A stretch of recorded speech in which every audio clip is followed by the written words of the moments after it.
There is a place in the middle of the Pacific Ocean where the water is so still and so impossibly blue that from the air it looks less like a real place and more like something painted by a hand that had never quite decided whether it was making a map or a dream. A ring of tiny islands, none of them more than a few meters above the waterline, curving around a lagoon so vast that entire fleets could anchor inside it and still have room to maneuver. Coconut palms, white sand. The slow rhythm of waves that have been crossing open ocean for thousands of kilometers before they finally, gently, break against coral that has been building itself for longer than human memory reaches. This is Kwajalein Atoll, and in the first days of February 1944, it became the site of one of the most consequential battles of the Second World War, a battle that most people have never heard of, a battle that rewrote the rules of how wars could be won, and a battle whose outcome sent a shockwave through the Pacific that would not stop reverberating until Japan surrendered on the deck of a battleship 16 months later. Tonight, we are going to tell you the whole story. Not just the famous moments, not just the headline, the whole story from the quiet decades when Japan was secretly turning these remote atolls into fortresses, through the nerve-wracking planning rooms where American admirals argued over whether this operation was brilliance or madness, all the way to the last meters of contested coral sand where the battle finally ended and a new phase of the war began. Every chapter, every island, every dimension of what happened here and why it matters. If you are just settling in for the night, that is exactly right. This is the kind of story that rewards patience. It builds. It breathes. The Pacific War was not a war of single dramatic moments. It was a war of accumulation, of grinding preparation, of enormous forces in motion across distances that are almost impossible to hold in the mind all at once. The kind of story that, if you follow it all the way through, leaves you understanding something real about how the world was remade in those years. So pull the blanket up, get comfortable, let the story carry you. Because what happened at Kwajalein was not simply a military victory, it was a proof. A demonstration conducted at enormous cost in human life and industrial effort, that a new kind of warfare was possible, that a naval power, given sufficient preparation, sufficient firepower, and sufficient courage in its soldiers and marines, could reach across thousands of kilometers of open ocean and tear a fortified island from the hands of defenders who had spent years preparing to hold it. And that it could do this not in weeks or months, but in days. The Japanese commanders who built their defenses on Kwajalein genuinely believed, that the atoll was beyond American reach.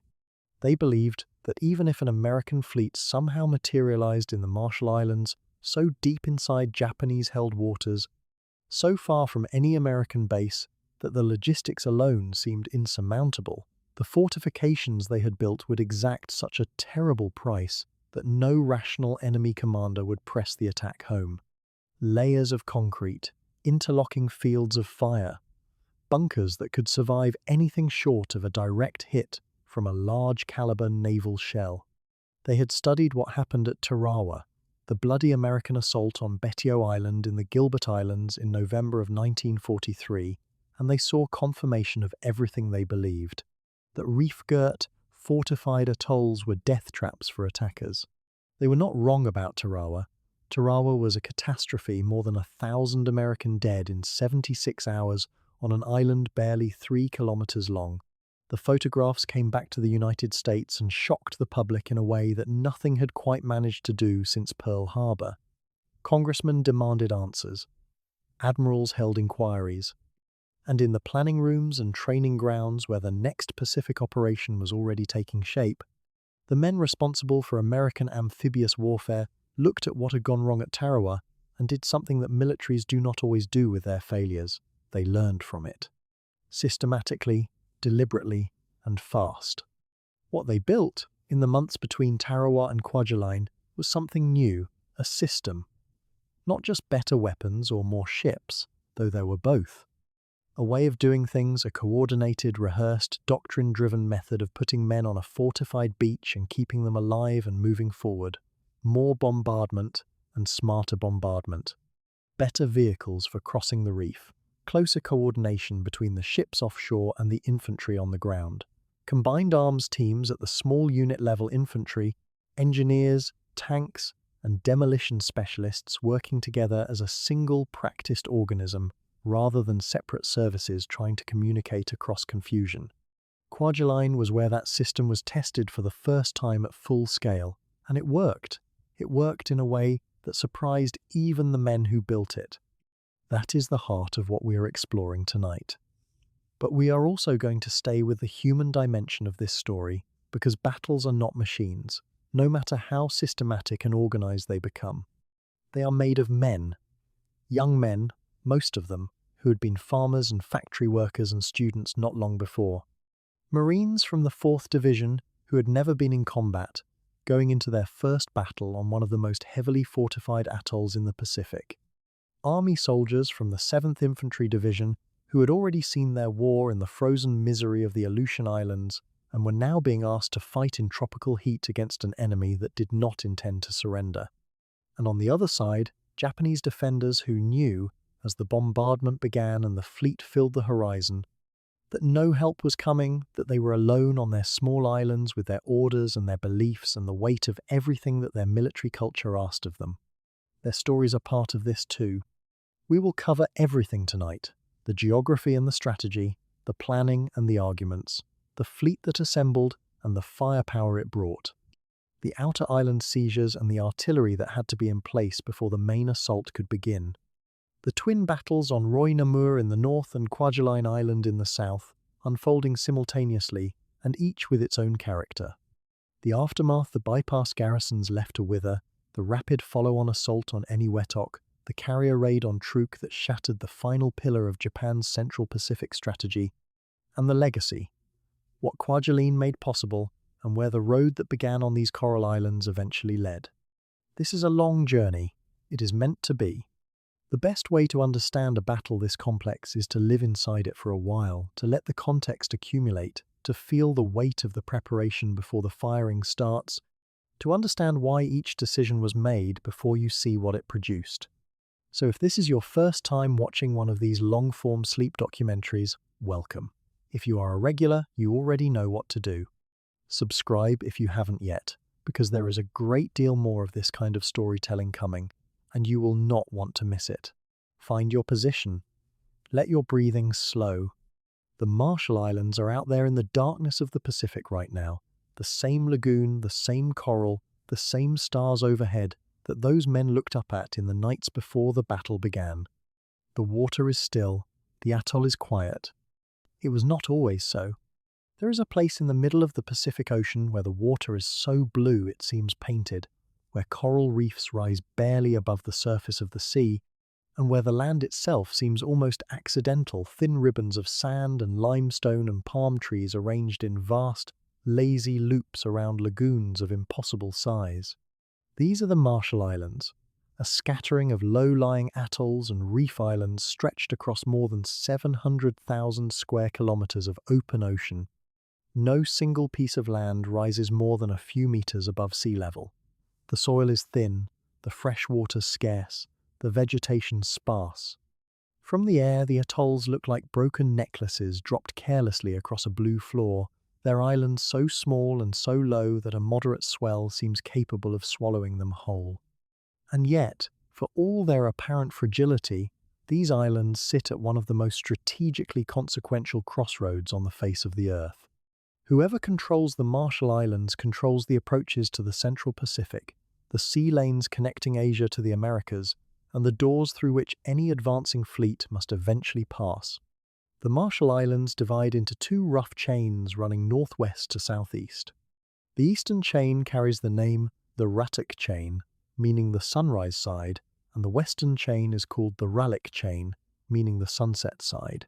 Each chain contains dozens of individual atolls, and each atoll is itself a collection of islets resting on a submerged coral reef encircling a central lagoon.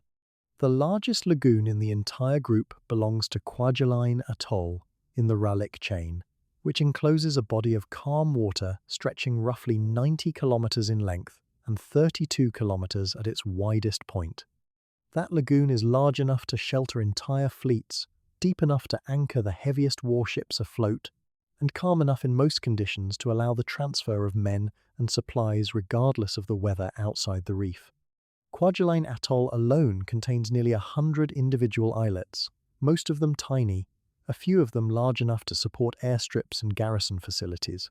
To a naval planner studying a map in the 1930s or 1940s, Kwajalein looked less like a collection of islands and more like a natural fortress, a ready-made base at the center of the ocean.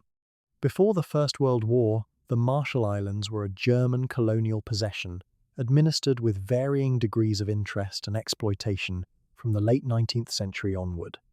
Germany had acquired them through a mixture of treaty and commercial pressure, and the islands held modest value copra, some phosphate, and a handful of trading posts. When the First World War began, however, Japan entered the conflict on the Allied side, and Japanese naval forces swept quickly through the German island territories in the Pacific north of the equator. By 1914, Japan had occupied the Marshalls, the Carolines, the Marianas, and the Palos with little resistance. When the war ended and the League of Nations convened to sort out the disposition of Germany's former territories, Japan was awarded a Class C mandate over these islands, formally a trust arrangement, nominally supervised by the international community, but in practical terms a transfer of administrative control that Japan intended to make permanent. The mandate covered a vast stretch of the central and western Pacific, placing Japan in control of island chains that formed a strategic barrier across thousands of kilometers of ocean. The terms of the League of Nations mandate explicitly prohibited Japan from fortifying the mandated islands. This was not an oversight or a casual restriction. The prohibition was a deliberate attempt by the other naval powers, particularly the United States and Britain, to prevent Japan from transforming its new Pacific possessions into a chain of military strongpoints that could threaten shipping lanes and naval movements across the entire region. Japan signed the mandate terms and then, in the years that followed, proceeded with quiet but systematic disregard for them. Japanese civilians arrived in the islands in growing numbers, followed by naval survey teams, construction workers, and eventually military engineers. The outer world was given little opportunity to observe what was being built. Foreign ships were discouraged from entering certain anchorages. Foreign nationals found the islands increasingly difficult to visit. Journalists who asked questions received vague answers. Through the 1920s and into the 1930s, Japan transformed its mandated territories from a collection of tropical backwaters into a network of integrated naval and air bases, supply depots, and defensive positions, all while the League of Nations mandate nominally restricted any such activity. By the time Japan formally withdrew from the League of Nations in 1933 and renounced any pretense of compliance with the mandate system, the work was already far advanced. The Marshall Islands had been surveyed, charted, and developed. Airstrips had been carved from coral, harbour facilities had been constructed. The lagoons had been sounded and mapped to a degree of precision that only sustained naval use could produce. American military planners had been watching these developments with growing concern for years, but the combination of diplomatic barriers, geographic remoteness, and the general reluctance of the interwar years to confront Japan directly meant that the full extent of what had been built remained partially obscured.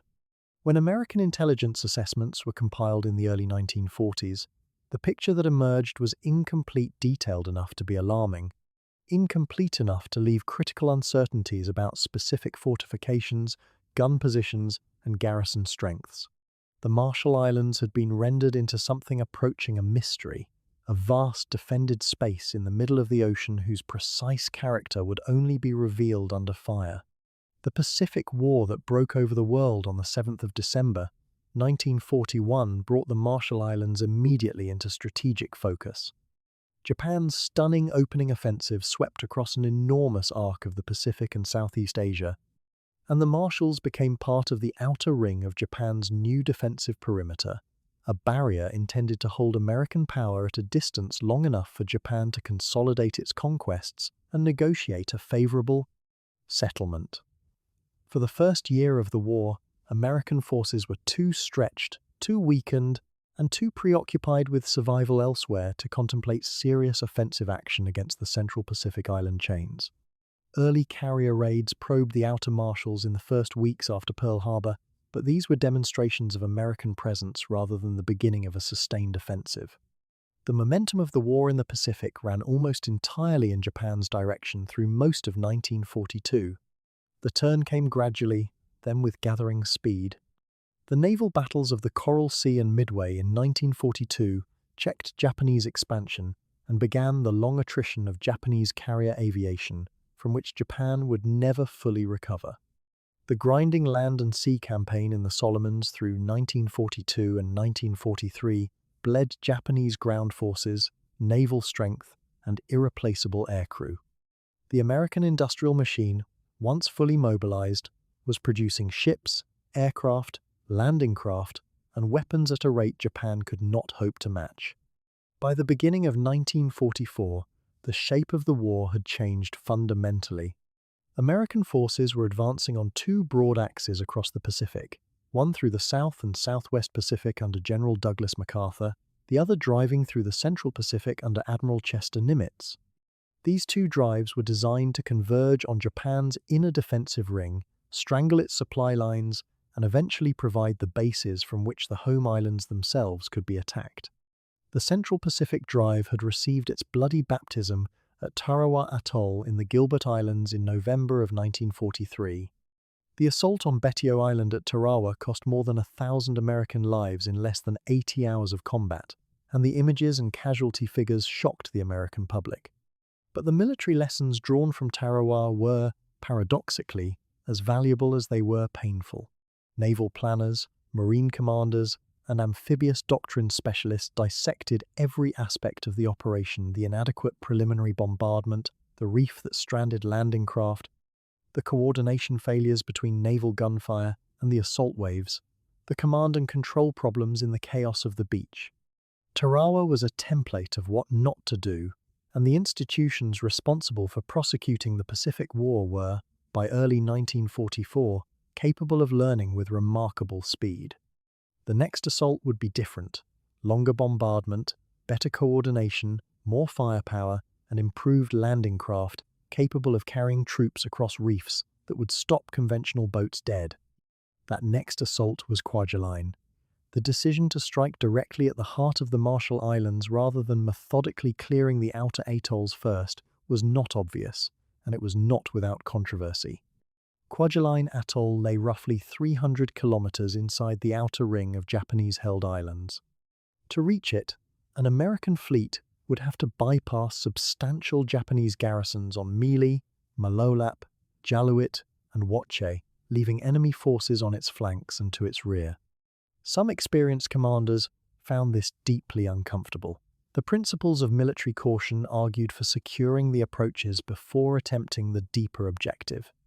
But a different logic was gaining force within American planning circles by late 1943, a logic that valued speed, surprise, and the concentration of overwhelming force at the point of maximum strategic effect. If the outer atolls could be neutralized from the air and sea without being physically seized, their garrisons would simply wither, cut off, starving, and irrelevant to the course of the war. Nimitz backed the bold course.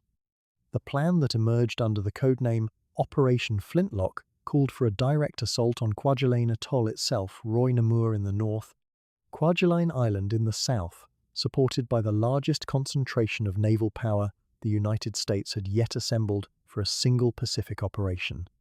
Majuro Atoll, undefended and offering an enormous anchorage, would be seized simultaneously to provide an immediate logistics hub. The Fifth Fleet, under Admiral Raymond Spruance, would provide the naval umbrella, and fast carrier task forces would range across the entire island chain, neutralizing Japanese air power before the first landing craft hit the beach. The timetable was aggressive, the scale was unprecedented, and the margin for the kind of costly failure that Tarawa had produced was, politically and strategically, essentially zero. In early 1944, as the assault force assembled at Pearl Harbor and in training areas along the California coast, the Marshall Islands sat in the Pacific sun, much as they always had: low, green, surrounded by their impossibly blue lagoons, seemingly too small and too remote to matter much to anyone. But the men who studied the maps and the reconnaissance photographs knew otherwise. They knew that inside those lagoons, on those thin strips of coral and sand, Japanese engineers had spent years building something formidable. They knew that the defenders waiting inside would not yield easily. And they knew that what happened next in those atolls would write the next chapter of the largest naval war in human history. The storm was gathering, and it was gathering fast. Scattered across the central Pacific like fragments of a broken ring, the Marshall Islands form one of the most unusual geographic features on Earth. Kwajalein Atoll is the largest of them, not in terms of land, but in terms of the enclosed water it commands. Its reef forms a rough oval, roughly 120 kilometers from its northern tip to its southern end, and inside that reef lies a lagoon of extraordinary size, calm enough to anchor entire fleets and deep enough to receive the largest warships afloat.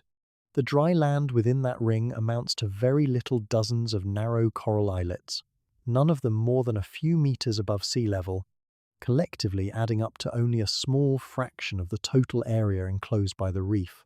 Yet it was precisely this geometry that made Kwajalein so valuable. Any power that controlled the atoll controlled the lagoon. Any power that controlled the lagoon controlled the central Pacific sea lanes. Japan understood this with clarity from the moment the islands passed into its administrative hands after the First World War, and in the decades that followed, Japanese engineers, planners, and military commanders set about turning this chain of low coral fragments into something formidable. The transformation was patient and deliberate. Through the 1920s and into the 30s, Japan administered the Marshalls under a League of Nations mandate, officially barred from fortifying the islands for military purposes. In practice, the restriction proved difficult to enforce. Foreign visitors were discouraged, cartographers were denied access, and the islands gradually disappeared from the working knowledge of Western intelligence agencies. By the time the mandate framework began to lose all practical meaning in the run-up to the Second World War, Japanese engineers had been quietly preparing the ground for years. Roads were built, airstrips were graded, harbour facilities were deepened and expanded.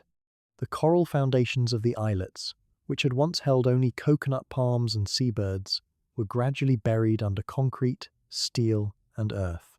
When war finally came to the Pacific, Kwajalein was not a fortification assembled in haste. It was the product of careful, sustained preparation conducted well away from foreign eyes. The atoll's defences were organised around two principal centres of gravity, separated by the full length of the lagoon. In the far north, the twin islands of Roy and Namur sat side by side, connected by a narrow causeway. Roy was the aviation hub of the atoll, a flat, open island almost entirely given over to runways, taxiways, aircraft revetments, and the associated maintenance and fuel infrastructure of an operational airbase. From Roy's airfield, Japanese aircraft could range across a vast arc of the Central Pacific, covering sea lanes to the north, east, and south, and providing air cover for any naval forces sheltering in the lagoon below. Namur, connected to Roy but separate in character, was the command and support complex for the northern position packed with ammunition storage, supply depots, administrative buildings, and the fortified living quarters of the garrison. Together, the twin islands functioned as a single military installation, each half dependent on the other, each performing a distinct role in the overall defensive system. Far to the south, at the opposite end of the lagoon, lay Kwajalein Island itself, the largest single piece of dry land in the atoll and the administrative heart of the entire Japanese position. It was longer and broader than Roy Namur, oriented roughly southwest to northeast along its main axis, and by the early months of 1944, it had been developed into the most heavily built-up Japanese installation in the Marshalls. Naval command facilities sat here, along with repair shops, fuel storage, ship moorings, and the communications infrastructure that knitted together the scattered Japanese garrisons across the island chain. Shore batteries had been emplaced at multiple points along the coastline to cover both the ocean approaches and the lagoon entrance. A road network ran the length of the island, and alongside it, at intervals calculated by engineers who understood the weight of naval gunfire, stood a series of reinforced concrete bunkers, blockhouses, and covered fighting positions that were designed to survive everything short of a direct hit from a large-caliber shell. The Japanese defensive approach at Kwajalein followed the doctrine that had been standardized across the Central Pacific Island garrisons. The outer beaches were covered by beach obstacles, wire entanglements, and firing positions designed to catch landing troops at the waterline. Further inland, a second belt of resistance was anchored in the most durable structures available, the heavy concrete buildings of the base infrastructure, converted into mutually supporting strongpoints. Pillboxes of reinforced concrete, some with walls more than a meter thick, provided covered firing positions for machine guns and anti-tank weapons. Between these fixed structures, a network of connecting trenches and communication passages allowed defenders to shift between positions without exposing themselves to direct fire. The whole system was designed around a single tactical philosophy: absorb the initial shock of a landing, bleed the attackers on the beaches, and then draw them into a grinding, close-quarters battle among fortifications that their naval firepower could no longer safely target without risk to their own men. The garrison itself was drawn from a combination of naval infantry, construction troops who had remained to fight, and regular army units assigned to hold the atoll. The command structure in the south was centered on Kwajalein Island, where the overall garrison commander exercised authority over both the island's own defenders and, in theory, the northern positions at Nimitz.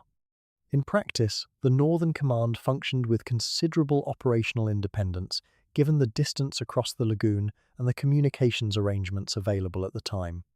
Both commands were aware of the broader strategic picture. They knew that American forces had taken Tarawa and the Gilberts, that the direction of Allied pressure was unmistakable, and that the marshals would not be spared indefinitely.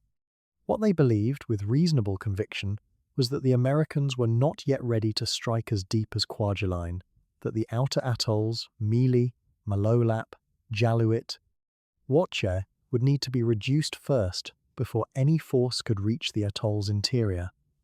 This expectation was not unreasonable. It was the logical projection of how amphibious operations had been conducted in the Pacific up to that point. The morale of the garrison was shaped by several converging factors, not all of them favorable.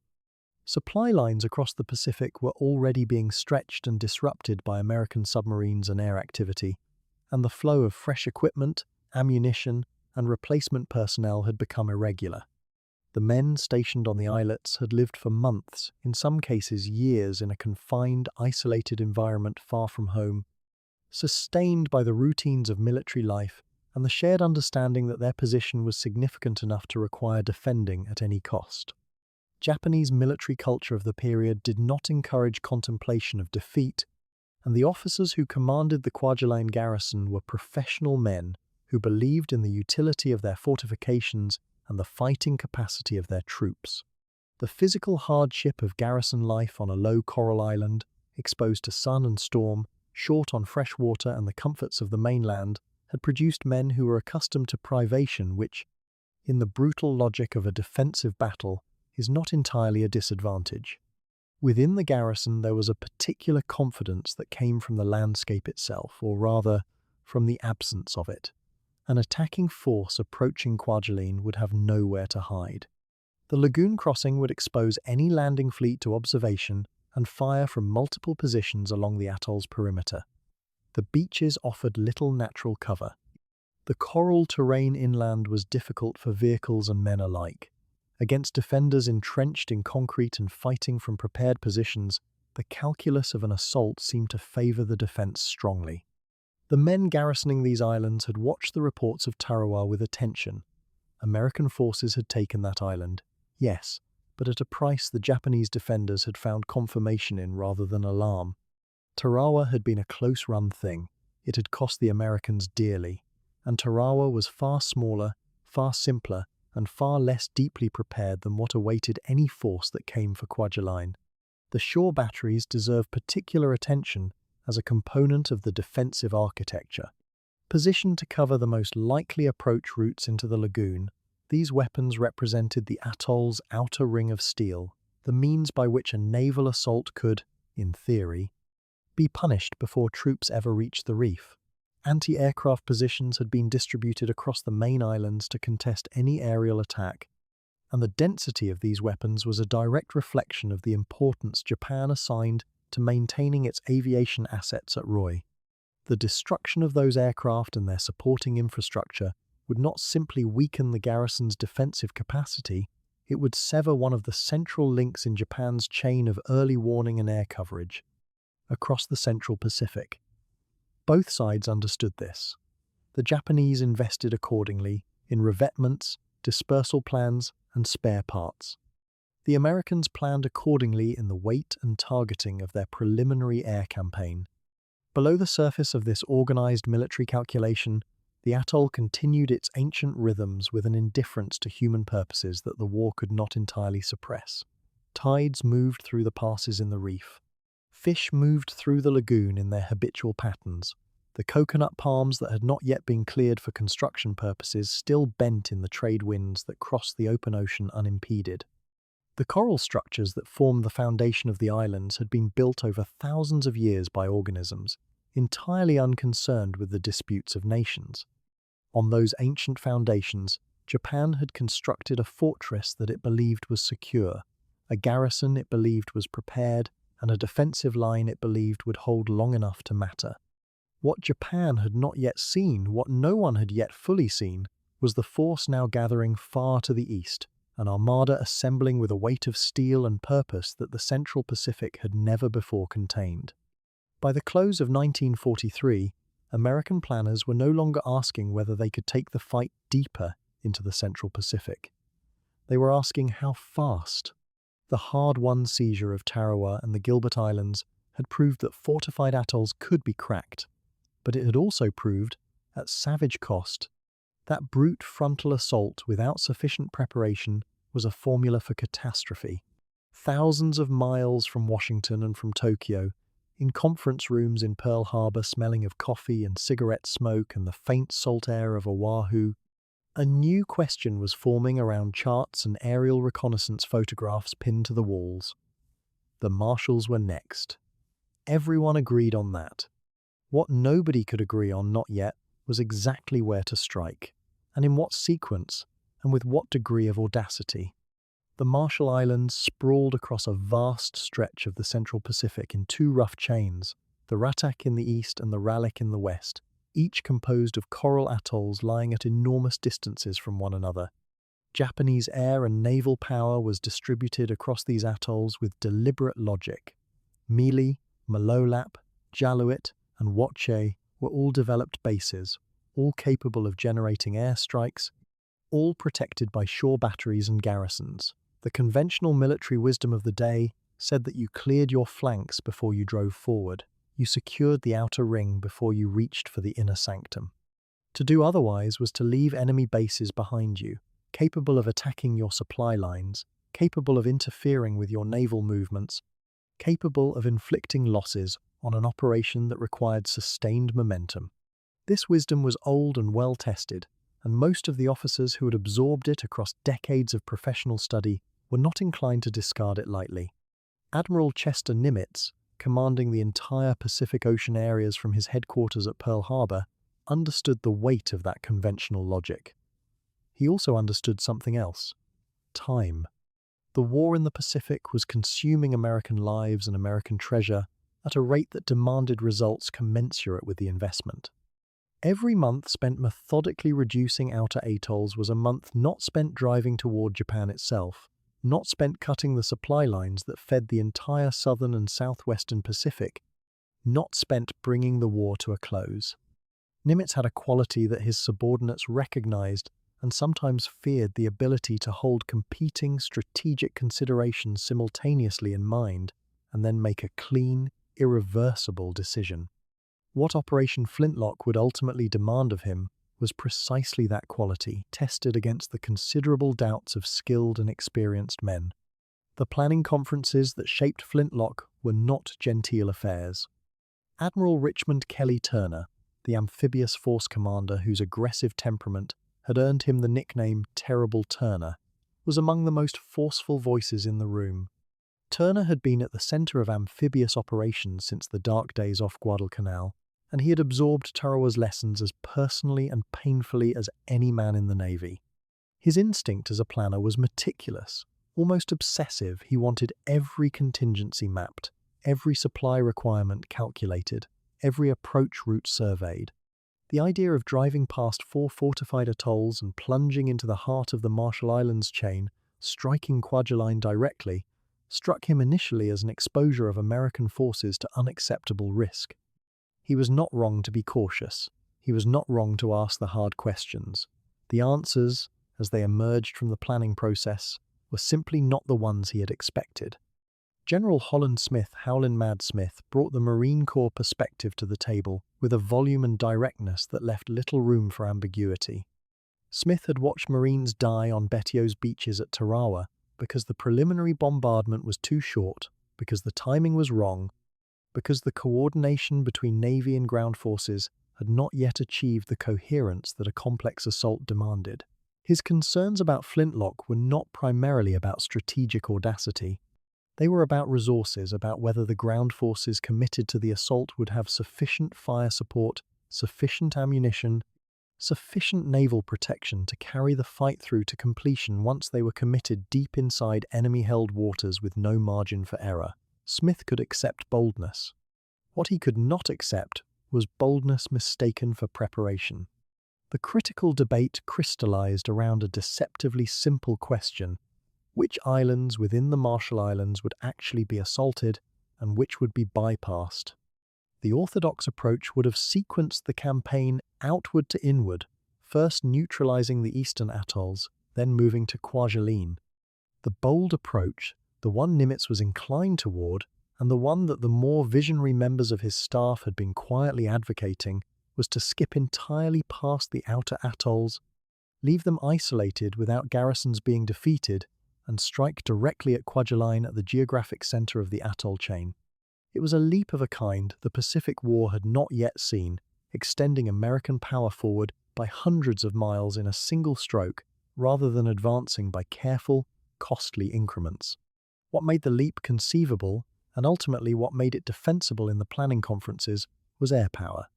Vice Admiral Mark Mitcher's fast carrier task forces had demonstrated in the Gilbert's campaign that American naval aviation could range across enormous distances and suppress enemy air operations across multiple atolls simultaneously. If the bypassed atolls could be rendered operationally irrelevant, their aircraft destroyed, their runways cratered, their ability to coordinate offensive strikes against American supply lines neutralized, then their physical possession became a secondary consideration.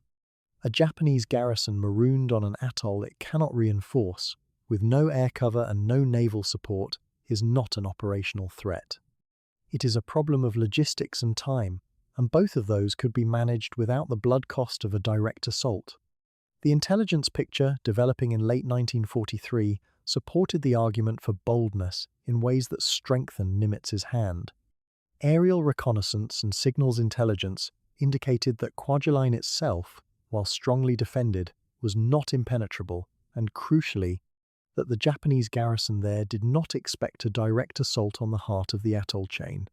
The outer atolls were considered the tripwire, the first line of warning, the place where any American offensive thrust would have to slow and bleed before it could penetrate deeper. Japanese defensive planning in the Marshalls was predicated on an American advance that followed conventional logic.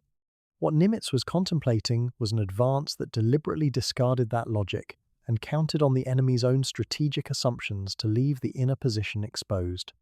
The final decision, when it came, was Nimitz's alone, and he made it over the objections of officers whose concerns were legitimate and whose experience deserved respect. Kwajalein Atoll would be the primary objective. Mili, Maloelap, Jaluit, and Wotje would be bypassed, neutralized by airstrikes but not assaulted, left to wither without the supplies and reinforcement that alone could sustain a garrison indefinitely. It was a decision that fundamentally reoriented the logic of the Central Pacific Campaign, demonstrating that geography, when coupled with sufficient air power and naval supremacy, could be manipulated rather than merely endured. The bypass strategy was not merciful to the garrisons left behind, and it was not designed to be. It was designed to be efficient, and in that, it would prove ruthlessly successful. The codename assigned to the operation was Flintlock, and in retrospect, the choice of name carried a certain unintentional aptness. Flintlock was a mechanism that produced fire from a sharp, controlled impact. The operation it named was designed to do exactly that: strike hard, precisely, and generate a conflagration that Japanese forces in the Central Pacific could not contain or reverse. The planning staffs worked through the final weeks of 1943 and into January of 1944, refining every element: the timing of the preliminary bombardment, the allocation of carrier air groups, the sequencing of the landing waves, the establishment of artillery fire bases on outer islets within the atoll before the main assault.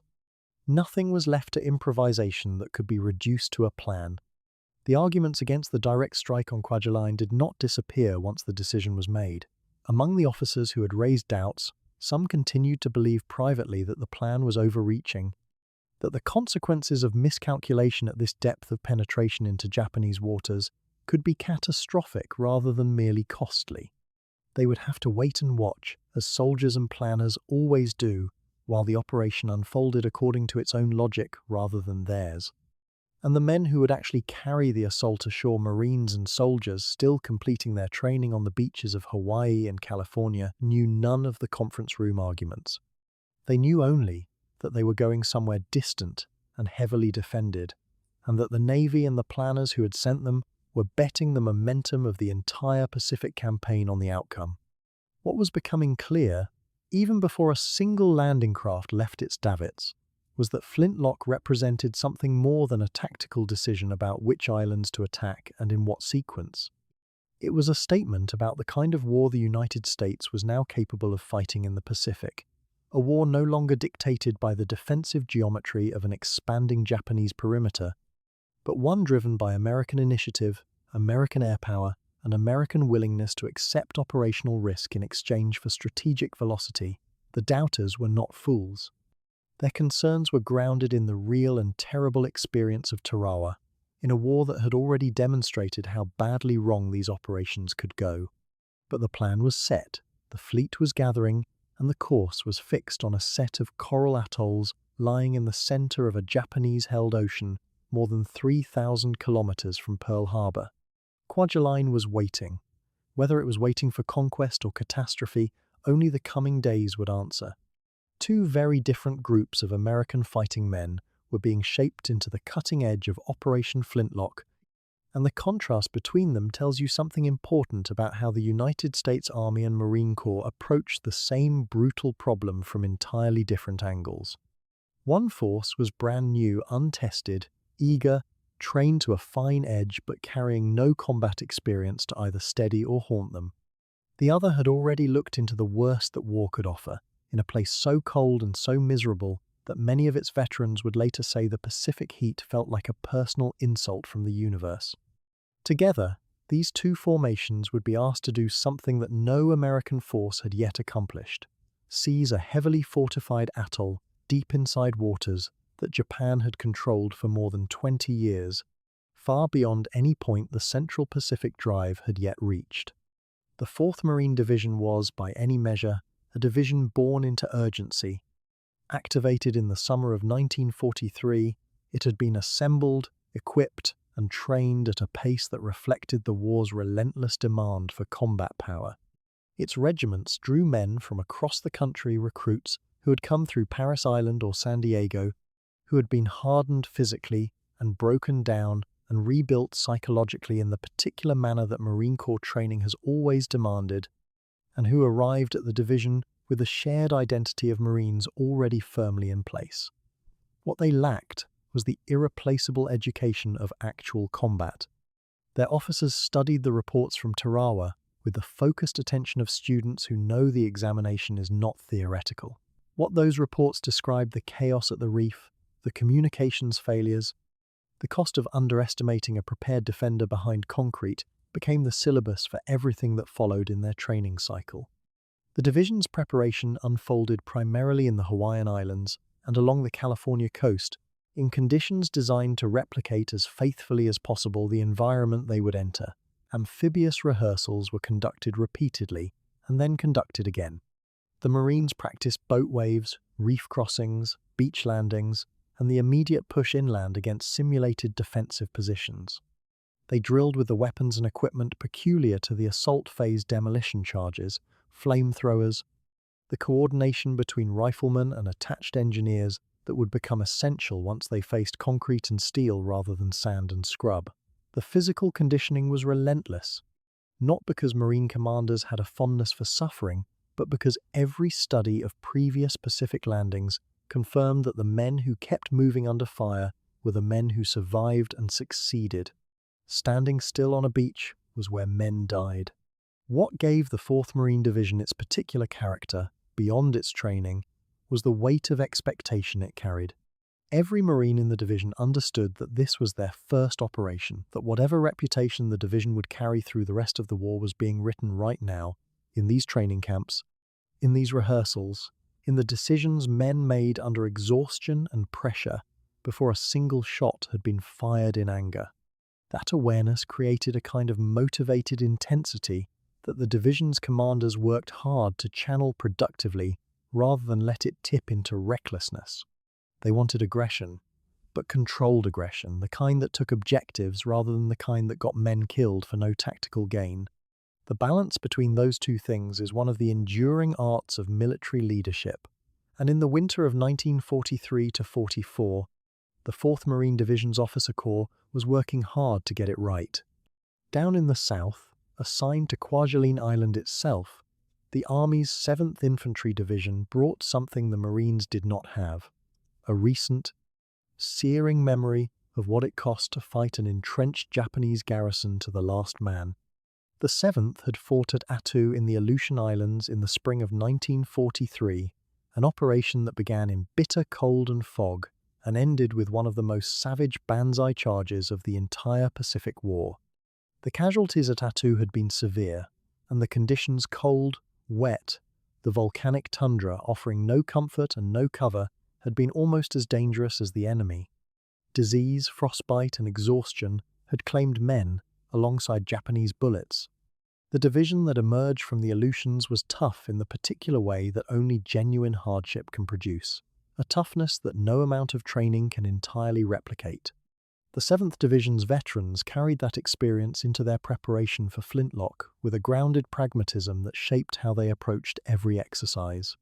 They had already learned, at real cost, that the Japanese defender was not going to break under pressure in any conventional sense, that the battle would be a grinding, methodical business of reducing position after position, and that shortcuts in that process tended to produce body bags.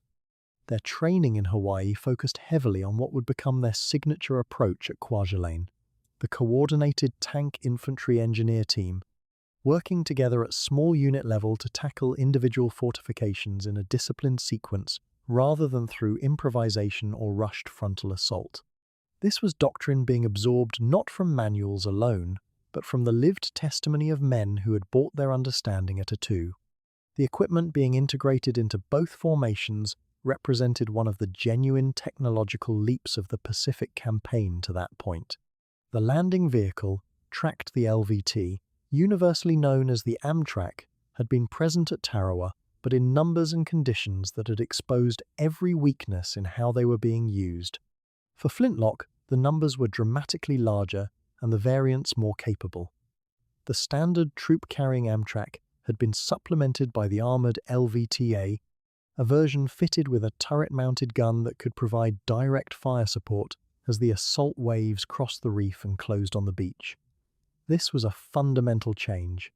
At Tarawa, the men in the water between the reef and the beach had been almost entirely on their own. At Kwajalein, they would have armoured vehicles providing suppressing fire alongside them, reducing the naked exposure that had cost so many lives in the Gilberts. Training with the Amtraks was not a simple matter of familiarization. The LVT was a complex machine in the context of a combined operation, and the coordination between the Amtrak battalions, the naval vessels delivering them to the line of departure, and the infantry units actually riding in them required extensive rehearsal to get right. Men had to learn to trust the vehicles, to understand their capabilities and their limitations, to know what to do when an Amtrak was hit or swamped. The crews who drove these machines trained alongside the men they would carry, building the kind of unit cohesion across branch lines that made the difference between a well-coordinated assault and a disorganized mob on a hostile beach. The rehearsals exposed problems, which was precisely their purpose, and the corrections made in the sheltered waters off Hawaii and California were corrections that did not have to be made under fire at Kwajalein. Beyond the machinery and the doctrine, there was the human architecture of the force, the junior leaders, the sergeants and lieutenants and captains on whose judgment and initiative everything ultimately depended. In both the 4th Marine Division and the 7th Infantry Division, an enormous amount of command energy was invested in these men. The lessons from previous Pacific operations pointed relentlessly toward the same conclusion, that no plan survived contact with a prepared defender intact, and that the units which prevailed were those whose junior leaders could make sound decisions independently when communications broke down, when the situation bore no resemblance to the plan, when the senior officer was wounded and the next man had to step forward without hesitation. Training exercises were deliberately designed to create exactly that kind of pressure, forcing junior commanders to solve problems with incomplete information and limited resources. The scale of what was being prepared genuinely set it apart from anything the Central Pacific Drive had yet attempted. The men in both divisions were aware, in the way that soldiers and Marines always are, that something large was coming, larger than Tarawa, larger than Attu, an operation whose ambition reflected how dramatically American industrial and military power had grown since the dark early months of the war. The sheer quantity of shipping required to move 2 divisions, their equipment, their vehicles, their ammunition and supplies across the Pacific conveyed its own message. Warehouses on the Hawaiian docks were stacked with stores on a scale that made even experienced supply officers pause. The logistical preparation was itself a kind of training in the art of modern industrial warfare, a lesson in how the United States had decided to fight. There was another dimension to the preparation that rarely made it into official after-action reports, but that shaped every man who went through it, the psychological work of confronting what was coming. Both divisions had access to the reports from Tarawa, and the Marines especially had absorbed those accounts with an intimate attention to detail. The photographs and the casualty figures from Betio were not abstract data points. They were a preview, and every man who looked at them had to make his private accommodation with what they implied. The institutional response, better training, better equipment, better fire support, better coordination, was genuine and important. But alongside the institutional response, each individual soldier and Marine conducted his own internal accounting, the private arithmetic of risk and duty, and fear that no amount of doctrine can replace. The men who boarded the ships for Kwajalein in late January of 1944 had done that arithmetic. They had made their peace with it, or they had learned to carry the unresolved weight of it, which is perhaps the more honest description. When the ships finally moved out from Pearl Harbor and from the California ports, they carried something more than trained fighting men and modern equipment. They carried the accumulated institutional learning of every earlier amphibious battle in the Pacific, every mistake paid for in blood at Tarawa, every lesson wrung from the frozen misery of the Aleutians, now translated into doctrine, into drilled reflex, into the bone-deep habits of combined arms teams that knew what to do without being told. The 4th Marine Division and the 7th Infantry Division were not merely assault forces.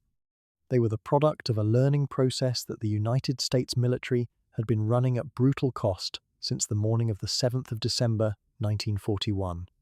What that process had produced was about to be tested against one of the most heavily fortified positions in the Central Pacific. Somewhere in the broad reaches of the Central Pacific, in the final weeks of January 1944, a fleet gathered that no single mind could fully comprehend. It moved across deep water in sections and columns, converging from Pearl Harbor and from anchorages scattered across the Hawaiian chain, from the west coast of the United States, and from forward staging points won at terrible cost only months before. Ships that had been laid down in the rush of wartime production, crewed by men who had trained on lakes and harbours and open ocean swells, now fell into formation with a precision that would have seemed impossible 3 years earlier. The Fifth Fleet, under the command of Admiral Raymond Spruance, was not simply large. It was the concentrated expression of an entire industrial civilization turning its full weight toward a single point on the map. Spruance himself quiet, methodical, the kind of man who took long walks alone to order his thoughts had commanded at Midway, had absorbed the brutal lessons of Guadalcanal and Tarawa, and had spent months building toward this moment. What he commanded now was something qualitatively different from anything the Pacific War had yet produced. The numbers alone strain comprehension, but numbers are only part of the story. More than 300 ships of varying types were committed to Operation Flintlock, from the massive fleet carriers whose flight decks stretched longer than many city blocks, to destroyers thin as knife blades threading the outer screens, to the slow, ungainly landing craft that would ultimately carry the war to the coral sand of Kwajalein beaches. Battleships that had been salvaged from the mud of Pearl Harbor, repaired, modernized their crews, driven by something that mixed professional duty with something more personal, now steamed in company with brand new vessels that smelled of fresh paint and machined steel. The logistics of assembling this force required a choreography of movement across thousands of miles of open ocean, with fuel, ammunition, food, and spare parts flowing through a supply chain that stretched all the way back to the continental United States. Every ship had to be in position on a schedule measured not in days but in hours, and the margin for error was essentially zero. Commanding the sharp edge of this force was Vice Admiral Mark Mitcher, a small, leathery man with a preference for wearing his cap backwards to keep the wind off his face on the bridge. Mitcher led Task Force 58, the fast carrier striking force that had evolved from the painful experience of earlier Pacific carrier operations into something lean, coordinated, and lethal. Under his command were several carrier groups, each built around fleet carriers and light carriers supported by their own rings of cruisers and destroyers. The aircraft embarked on those carriers, Hellcat fighters, Avenger torpedo bombers, Dauntless and Helldiver dive bombers were flown by air crews who had trained longer and more rigorously than any generation of naval aviators before them. Mitcher understood carriers the way a conductor understands an orchestra.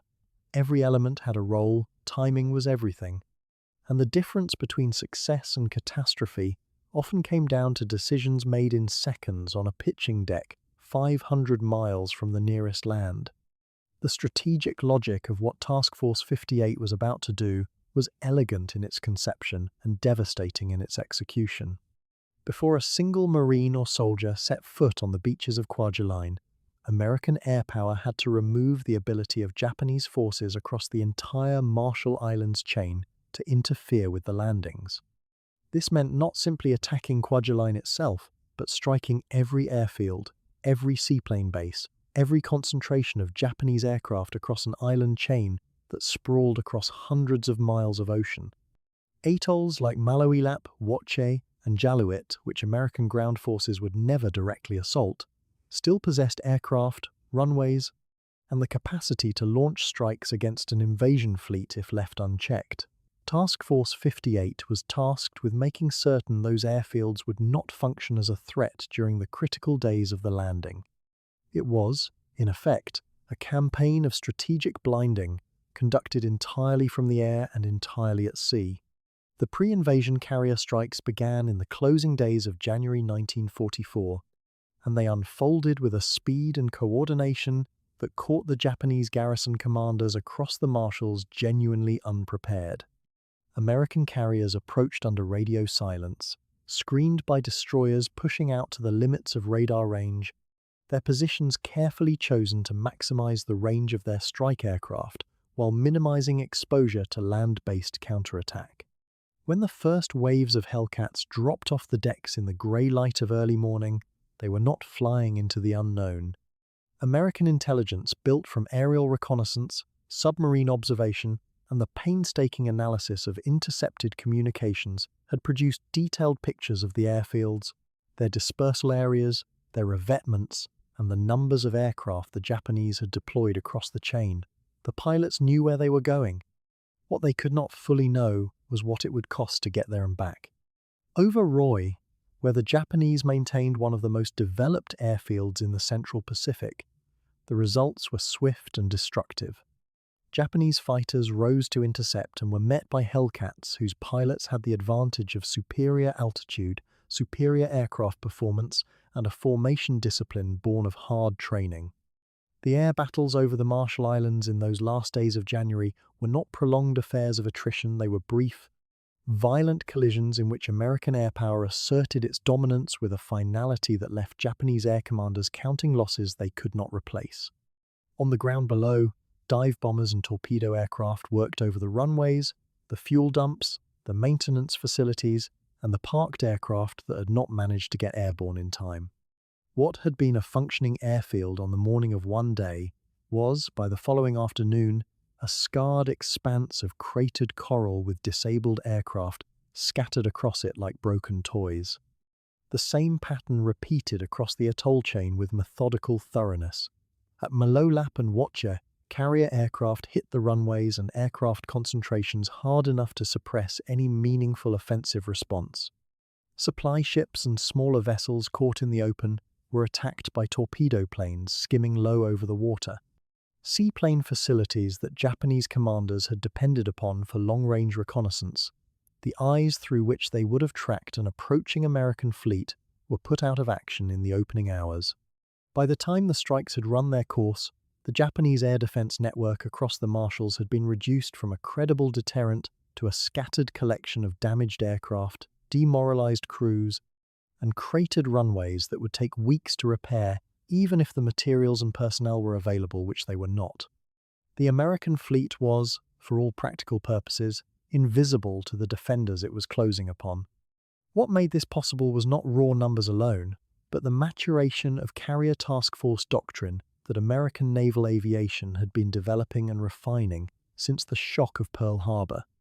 Earlier in the war, American carrier operations had been characterized by a caution born of scarcity. Carriers were too few and too precious to risk in sustained close-range operations. By early 1944, that calculus had shifted. New Essex-class carriers were joining the fleet at a rate that Japanese shipyards could not begin to match, and with each new hull came the hard-won tactical wisdom of commanders who had learned from Coral Sea and Midway and the grinding carrier duels off Guadalcanal.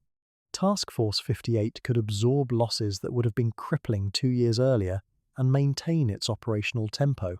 That confidence, grounded in real and growing material superiority, translated directly into boldness, and boldness was precisely what Operation Flintlock required. Spruance watched the strike reports come in with his characteristic composure, but the implications were not lost on him.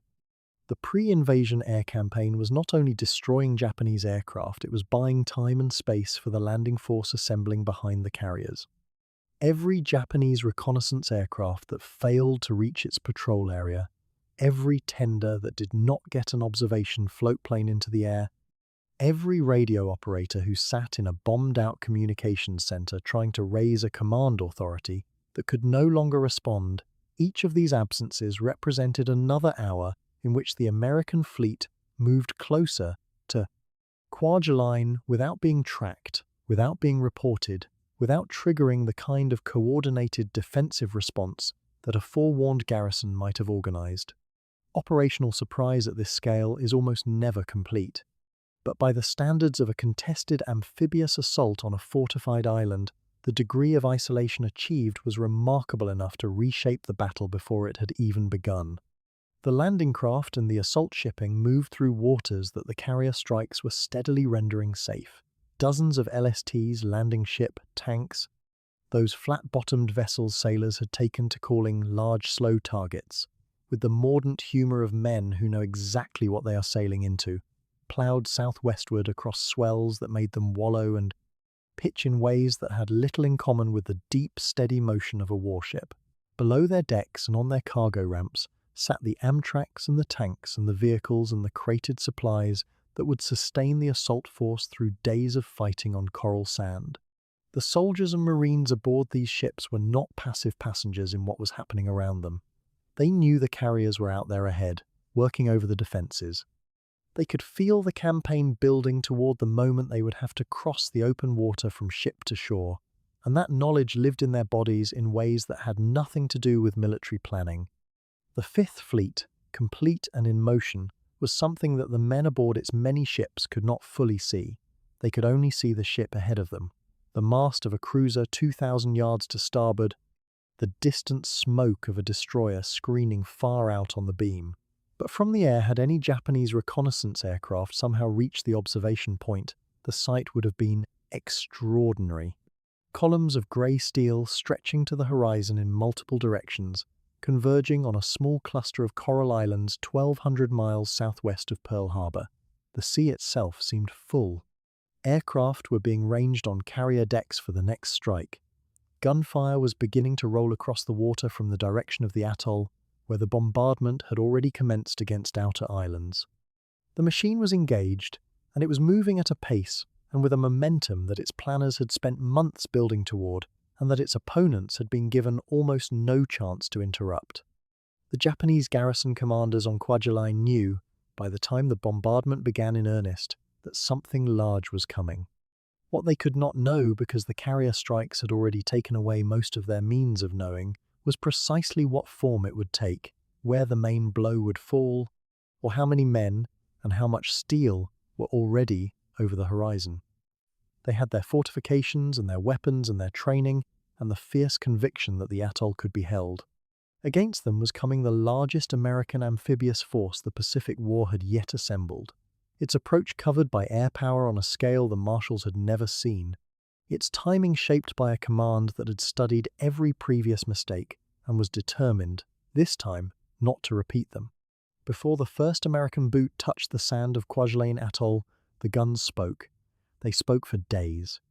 And what they said, in the language of steel and fire and concussive overpressure rolling across open water, was something entirely new, a declaration that the United States Navy had learned from its worst mistake, absorbed the lesson in blood, and would not repeat it.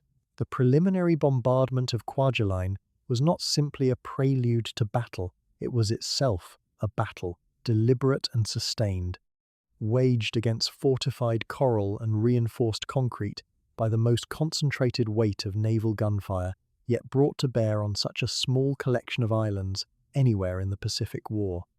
The ghost of Tarawa hung over every planning session. When American Marines had stormed Betio Island in November of 1943, they had crossed a reef under fire with inadequate fire support. Having endured a bombardment that was simultaneously too short and too poorly coordinated to do what it needed to do, the shore batteries had survived, the bunkers had survived. The men in the water and on the beach had not in numbers that anyone was prepared to accept as inevitable. More than 1,000 Americans died at Betio in roughly 76 hours, a figure that shook the American public and carved itself permanently into the institutional memory of every officer planning the next operation. Kwajalein would be different. The planners were determined to make it so, not with rhetoric, but with mathematics, more ships, more shells, more time, and a systematic method that treated each fortification as a problem to be solved rather than simply suppressed. Rear Admiral Richmond Kelly Turner, commanding the Joint Expeditionary Force, had pressed hard for a bombardment schedule unlike anything the Pacific Fleet had previously attempted. The plan called for naval gunfire to begin before the main landings by several days, not merely the hours that had characterized earlier operations.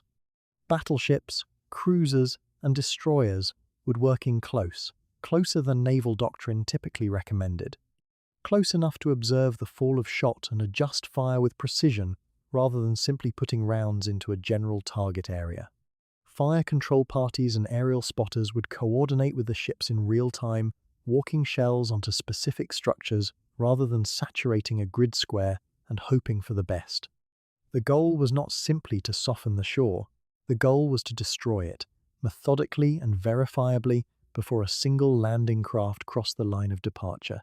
The ships that arrived off Kwajalein represented a weight of firepower that the island chain had never seen and could not have anticipated. Battleships that had been modernized and repaired after the catastrophe of Pearl Harbor vessels that had waited years for exactly this kind of mission took up their firing positions in the days before the main assault.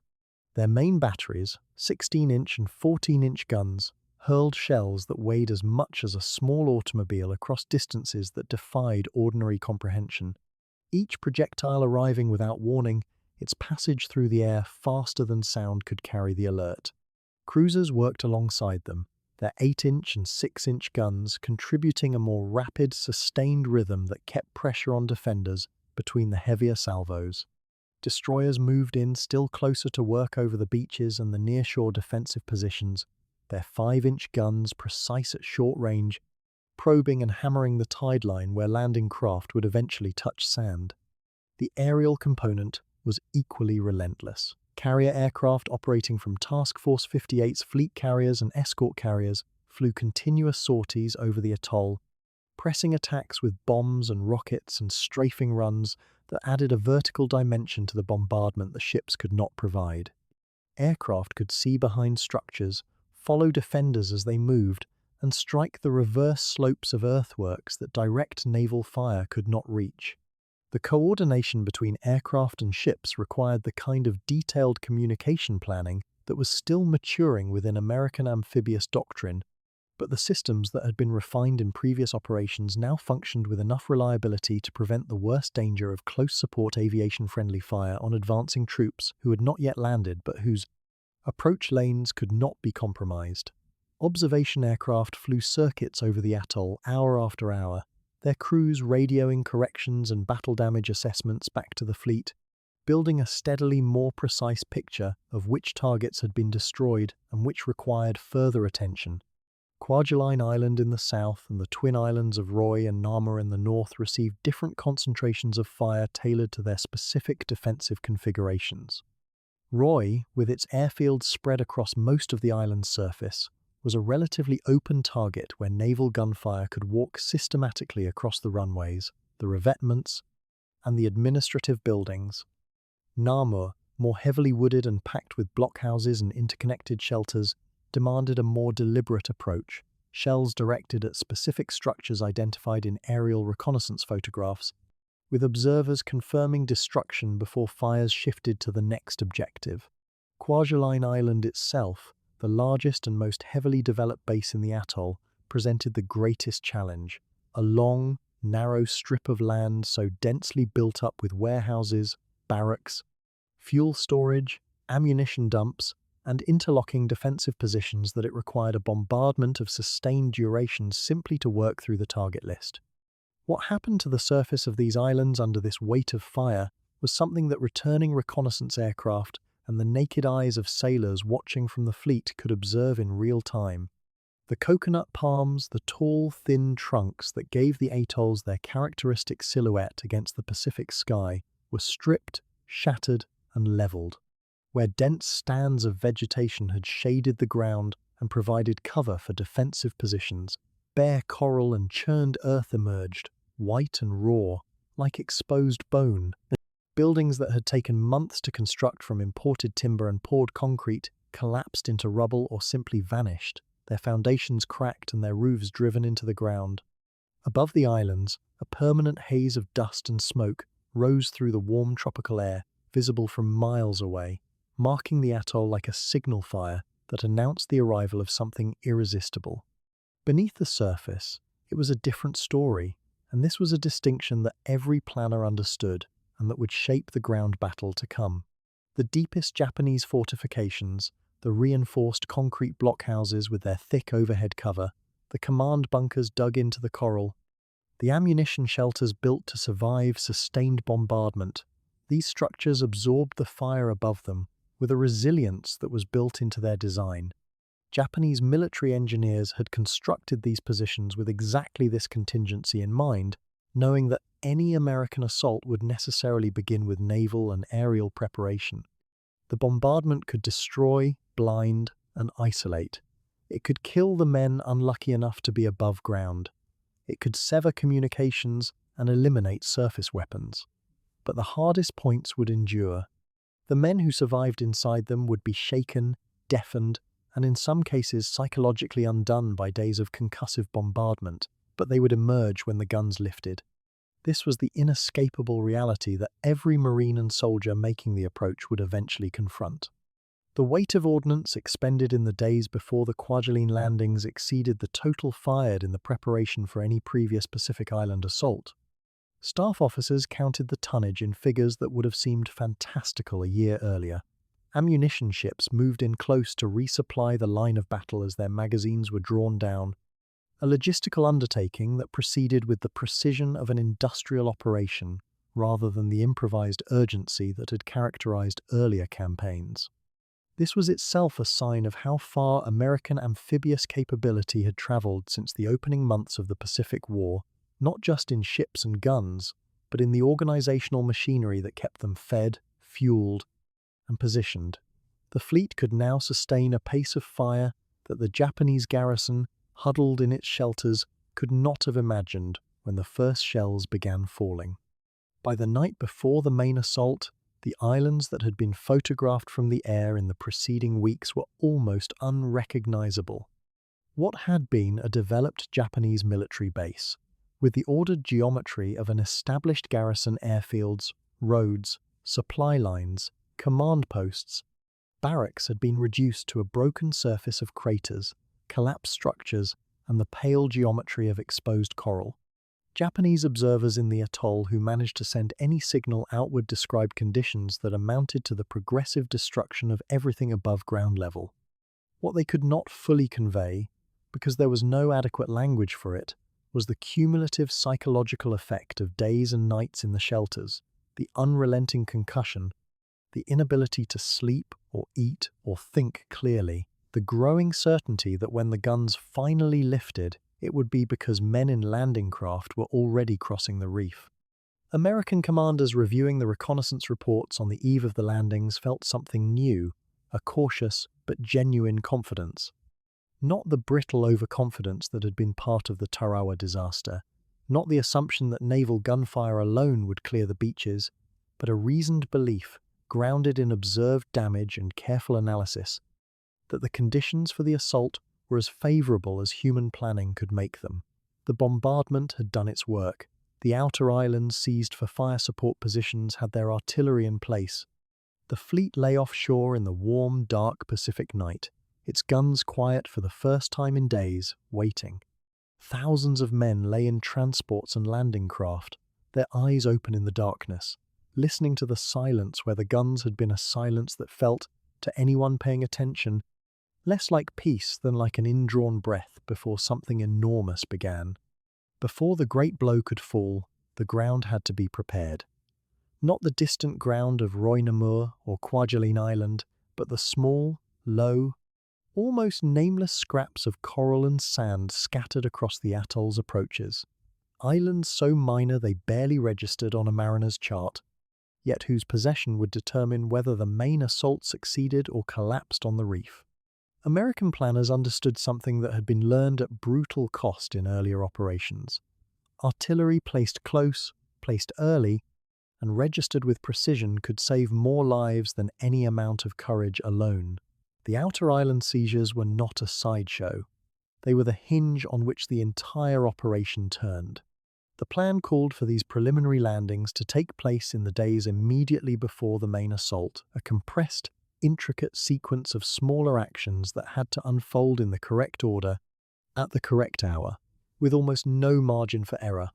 On the southern approach to Kwajalein Island, a chain of tiny islets stretched along the atoll rim, and among them Carlos, Cecil, Carter, and Carlson Islands were identified as the critical ground. To the north, near the twin islands of Roy and Namur, a separate cluster of islets, Ivan, Jacob, Albert, and Alan, among them needed to be cleared and armed before the Marines could land. Each of these tiny patches of coral was, in isolation, almost indefensible and almost impossible to support.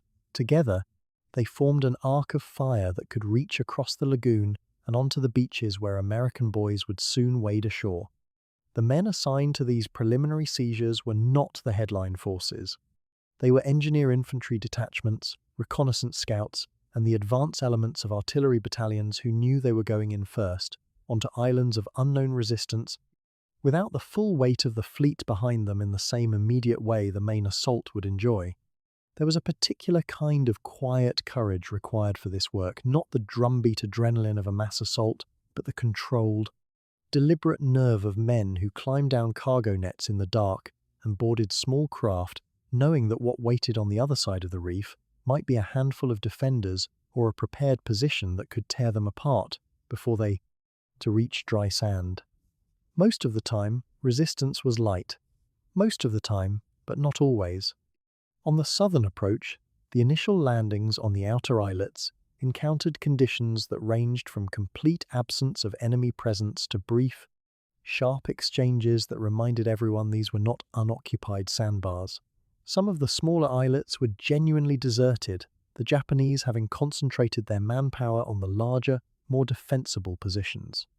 Others held small parties of defenders who fought with the tenacity that had become the defining characteristic of Japanese resistance throughout the Pacific. Men who understood that their situation was hopeless and fought anyway, trading their lives for minutes that would cost the Americans momentum and men. These were not major engagements measured in battalions and hours, but in squads and minutes, and yet for the soldiers and Marines involved, every minute of it was as real as any battle in history. What followed each seizure had to happen fast. Artillery units had been positioned aboard the landing ships with their equipment pre-staged for rapid offload, and the moment an island was declared clear, the work began in earnest. Howitzers were manhandled across reef edges and through surf that sucked at the legs of the gun crews. Ammunition, cases of shells stacked on pallets, had to be lifted, carried, and stacked on ground that was often soft coral rubble, still smoking from the preliminary naval bombardment. Observation posts had to be established, communications wire run, and radio nets tested and confirmed before the guns could be laid on their target coordinates. All of this happened against the clock, in the tropics, under a sun that hit men like a physical blow even in the cooler months, and sometimes under residual sniper fire from corners of the island that had not yet been completely cleared. The logistical choreography involved was extraordinary in its complexity. Every ship in the task force had a specific role and a specific timing, and the preliminary island seizures were threaded into that larger sequence with a precision that left no slack. Landing craft moved between ships and beaches on schedules measured in minutes, because the tidal windows over the coral reefs were unforgiving. A landing craft that missed its window might find itself grounded on a reef with the tide falling, its cargo of shells or spare barrels stranded until the water returned, and the artillery battalion waiting ashore could not wait. The officers coordinating these movements worked from handwritten timelines and radio logs, managing chaos with the appearance of calm, because calm was the only thing they could offer their men that was actually useful. Near Roy Namur, the Northern Islet seizures brought their own distinct character. The Marines assigned to clear Ivan, Jacob, Albert, and Allen Islands moved through scrub and shattered palm groves, where the naval bombardment had already done considerable work, reducing standing structures to rubble and splinter. Resistance here, too, was variable, some positions already abandoned, others held by small groups of defenders who emerged from spider holes and reinforced dugouts to contest the landing with a ferocity disproportionate to their numbers. Marine fire teams worked their way through these positions methodically, using the close quarters techniques that would define the fighting on Namur in the days ahead, because in many ways the outer island fighting was a rehearsal, an unplanned but operationally valuable rehearsal for the larger struggle to come.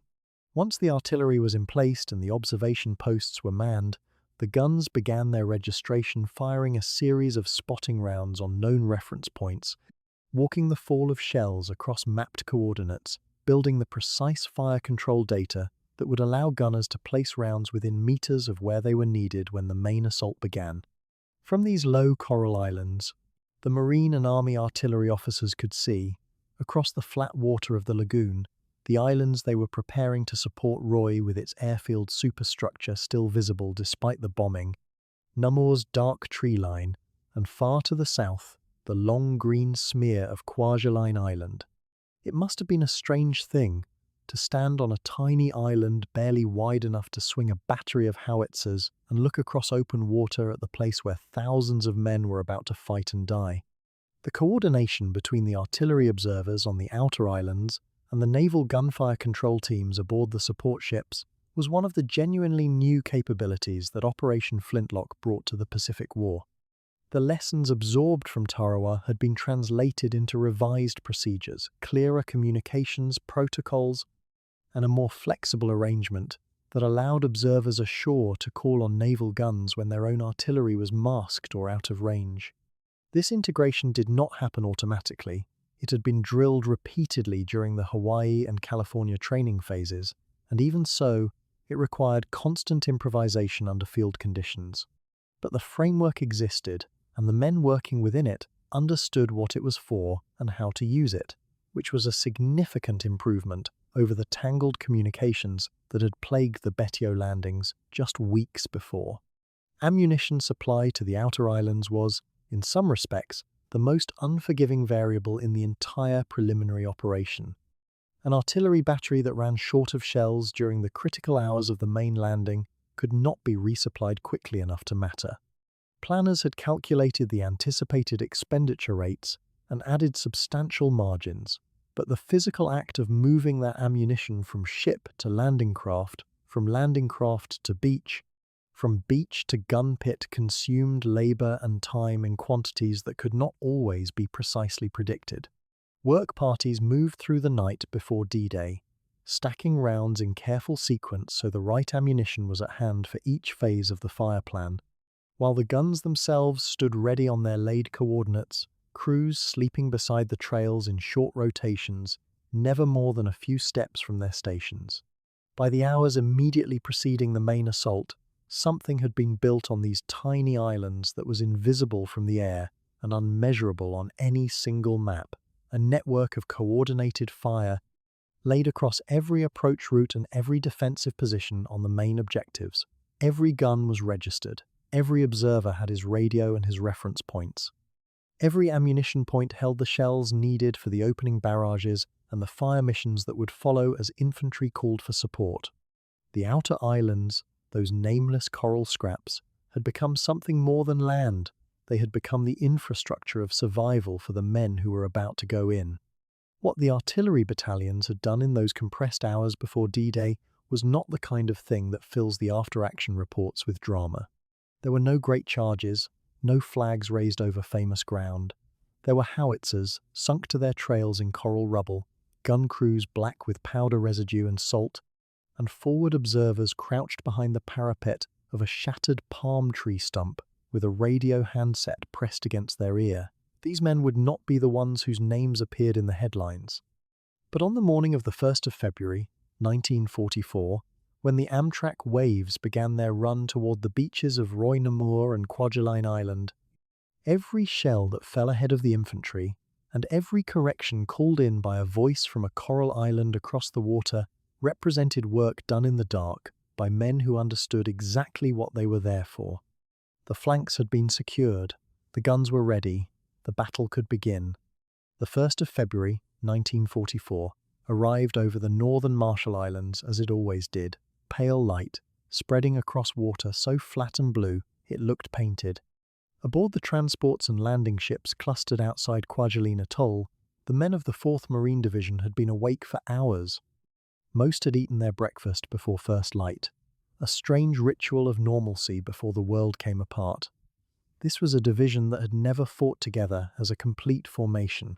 Trained intensively in California and Hawaii, drilled relentlessly in amphibious doctrine, they were about to write their combat history on 2 small islands at the top of the atoll, Roy and Namur, joined by a narrow causeway and a man-made fill, together forming the northern anchor of Japan's Marshall Islands defense. The Marines looked toward the horizon where those islands sat, already obscured by the smoke and dust of ongoing bombardment. Whatever waited for them there, they were going in. Roy and Namur were different from each other in almost every meaningful way, despite being connected. Roy was open, flat, its surface dominated by the finest Japanese airfield in the Central Marshalls, a concrete runway complex that had once launched aircraft across half an ocean. There was relatively little vegetation, relatively little cover for defenders. Namur, by contrast, was dense, thick with coconut palms and tropical scrub, its interior stitched with concrete blockhouses, reinforced bunkers, and a network of connecting trenches that turned every few yards of ground into a potential killing ground. Taken together, the two islands formed a single tactical problem with two completely different answers. The Marines assigned to take Roy would fight in the open, moving fast across hard ground. The Marines assigned to take Namur would fight through jungle and concrete, yard by brutal yard. The 4th Division's regiments had been divided accordingly, but the plan that looked clean on paper would not survive the morning intact. The trouble began before the 1st Marine stepped ashore. The amphibious assault plan for the Northern Force was intricate waves of LVT Amtraks coordinating with supporting gunboats, artillery barges, and air spotters to arrive on schedule and in sequence. But the lagoon inside Kwajalein Atoll was vast, the currents were imperfectly charted, and the communication between the control vessels and the Amtrak waves broke down almost immediately. Landing craft circled, found themselves in the wrong positions, received contradictory signals, or lost contact with their unit guides entirely. The waves that were supposed to hit the beaches at precise intervals arrived jumbled, some units waiting far longer than planned in their thin-hulled Amtraks while naval gunfire churned the air above them. Senior commanders watching from offshore could see the disorder spreading across the water. It was exactly the kind of cascading confusion that amphibious planners had nightmares about, and it cost the Northern assault its carefully rehearsed timing before a single Marine had crossed the reef. When the Amtraks finally began running for the beaches in earnest, it was later than planned, pushing into the late morning hours in some sectors. The consequences were felt differently on each island. On Roy, the Marines who came ashore found something unexpected. The bombardment had done its work almost too well. The surface installations that had made the airfield a viable military base had been methodically destroyed across the preceding days. Gun positions were craters, revetments were wrecked. The defenders who had been assigned to hold the beach approaches were scattered, disrupted, many of them buried or killed before the landing craft ever approached. The first waves hit the western beaches and pushed inland with a speed that surprised everyone, including the Marines making the advance. Resistance was disorganized, fragmented individual Japanese soldiers fighting from whatever cover remained, but without the coordinated defensive fire that planners had anticipated. The wide, open airfield that had seemed like it would be a killing ground proved instead to be a road. Within hours of the initial landing, Marine units were moving across Roy's runway complex at a pace that bordered on a pursuit rather than an assault. By mid-afternoon, the airfield was in American hands. Small pockets of defenders were bypassed in the rush and would have to be dealt with afterward, but the cohesive defensive network that the Japanese garrison had been expected to mount simply did not materialize on Roy. The bombardment had fractured it too thoroughly. Marines who had trained for months to fight through a fortified airfield found themselves walking across broken concrete and twisted metal, almost incredulous at how quickly the ground was coming under their control. By evening, Roy was effectively secured. The cost had been low, the speed had been remarkable by any measure, and across the narrow causeway, the men fighting on Namur were living in a completely different battle. Namur was everything Roy was not. The jungle canopy that had survived the bombardment, much of it had, because the dense vegetation absorbed blast and fragmented concrete rather than bare ground, provided Japanese defenders with concealment that turned every advance into guesswork. The reinforced blockhouses that studded Namur's interior had been built to survive exactly the kind of naval bombardment the Americans had delivered. Their walls were thick, their firing ports narrow, their interiors packed with fighting men who had spent weeks deepening their positions and stockpiling ammunition. The Marines who pushed inland from the southern beaches of Namur moved into a world that closed around them almost immediately. Visibility dropped to a few yards in places. The sound of fire seemed to come from every direction. Unit cohesion, already strained by the chaotic Amtrak approach, frayed further as squads lost contact with each other in the undergrowth and among the rubble. The close-quarters fighting that developed on Namur had a quality that would mark the memories of every man who survived it. Japanese defenders moved between bunkers through connecting passages that the Marines could not see. A position that appeared reduced would open fire again from a different angle minutes later. The Marines learned quickly that the only reliable method was direct: grenades into apertures, demolition charges against concrete walls, flamethrowers clearing the interiors of structures whose outer walls had already been breached. Every bunker was its own small battle. Every cleared room or trench segment was paid for with casualties. The Marines advancing through Namur's interior were not fighting a broken enemy. They were fighting men who had chosen their ground carefully, accepted their fate, and intended to make the cost of every yard as high as they possibly could. It was in the middle of this grinding advance, sometime in the early afternoon of the 1st of February, that the ground shook, and then the sky seemed to open.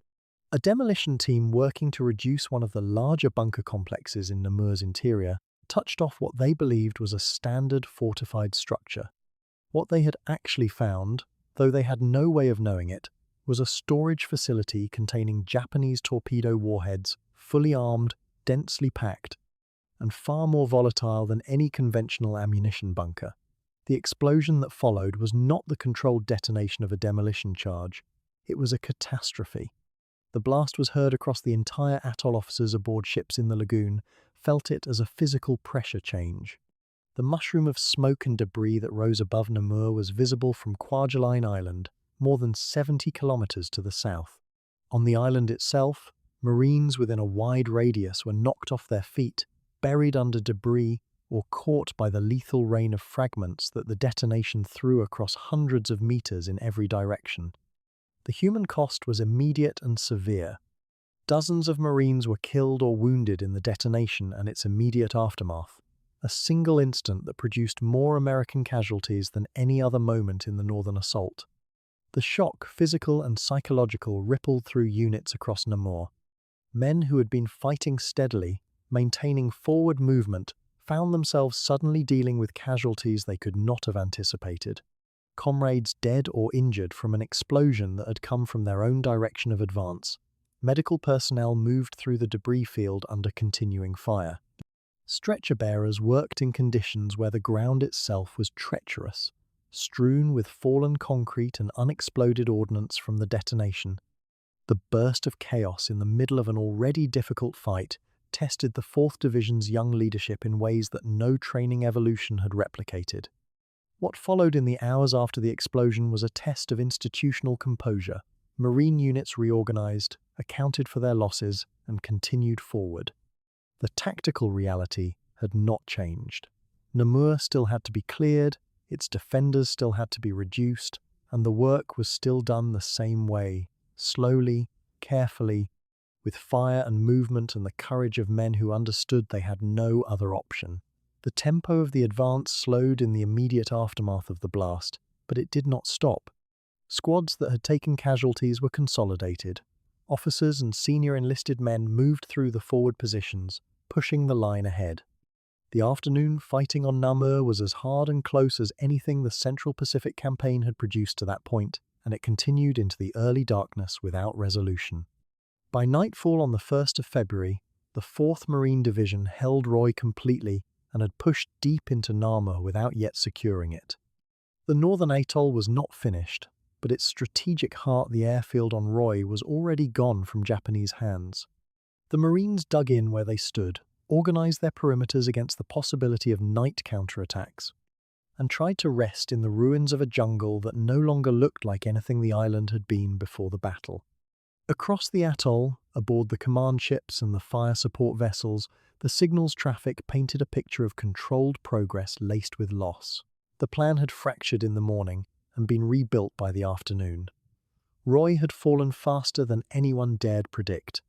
Namur was still being paid for, and somewhere in the southern lagoon, the Army's 7th Division was beginning its own reckoning with the longest island in the atoll, a fight that would unfold on a different scale and at a different pace, but under the same merciless Pacific sky. The explosion that swallowed the torpedo storage bunker was still reverberating across the lagoon when the Marines of the 4th Division picked themselves up from the debris-scattered ground and took stock of what remained in front. Of them, Namur had not broken. It had barely flinched. What the blast had accomplished, in the brutal arithmetic of close combat, was to strip away any remaining belief that the island would surrender quickly. The afternoon light was beginning its slow descent toward the Pacific horizon, and ahead of the Marines lay perhaps 600 meters of fortified jungle coconut log bunkers, pressed against reinforced concrete blockhouses, the whole mass threaded through with connecting trenches that allowed the Japanese garrison to shift men and fire without exposing themselves to the open. The men who had come ashore that morning were now tired, some of them shaken, many of them carrying wounds they had chosen not to report. The real battle for Namur was only beginning. The geography of the island worked against the attackers in almost every way that mattered. Namur was a compact, densely vegetated place, its interior choked with undergrowth that channeled movement, limited visibility, and swallowed the sense of direction that a man needs to stay oriented in a fight. The Japanese engineers who had prepared the island's defences understood this terrain intimately. They had built their blockhouses to cover one another's approaches, so that reducing any single structure meant exposing an assault team to fire from at least one additional position. The connecting trench network ran beneath the surface of the island like a hidden circulatory system, allowing defenders to reappear at points the Marines believed they had already cleared. Every yard of progress had to be verified, re-cleared, and held against the possibility of defenders who had simply gone to ground and waited for the assault wave to pass over them before re-emerging behind it. Marine squads adapted with a speed that spoke to the quality of their training.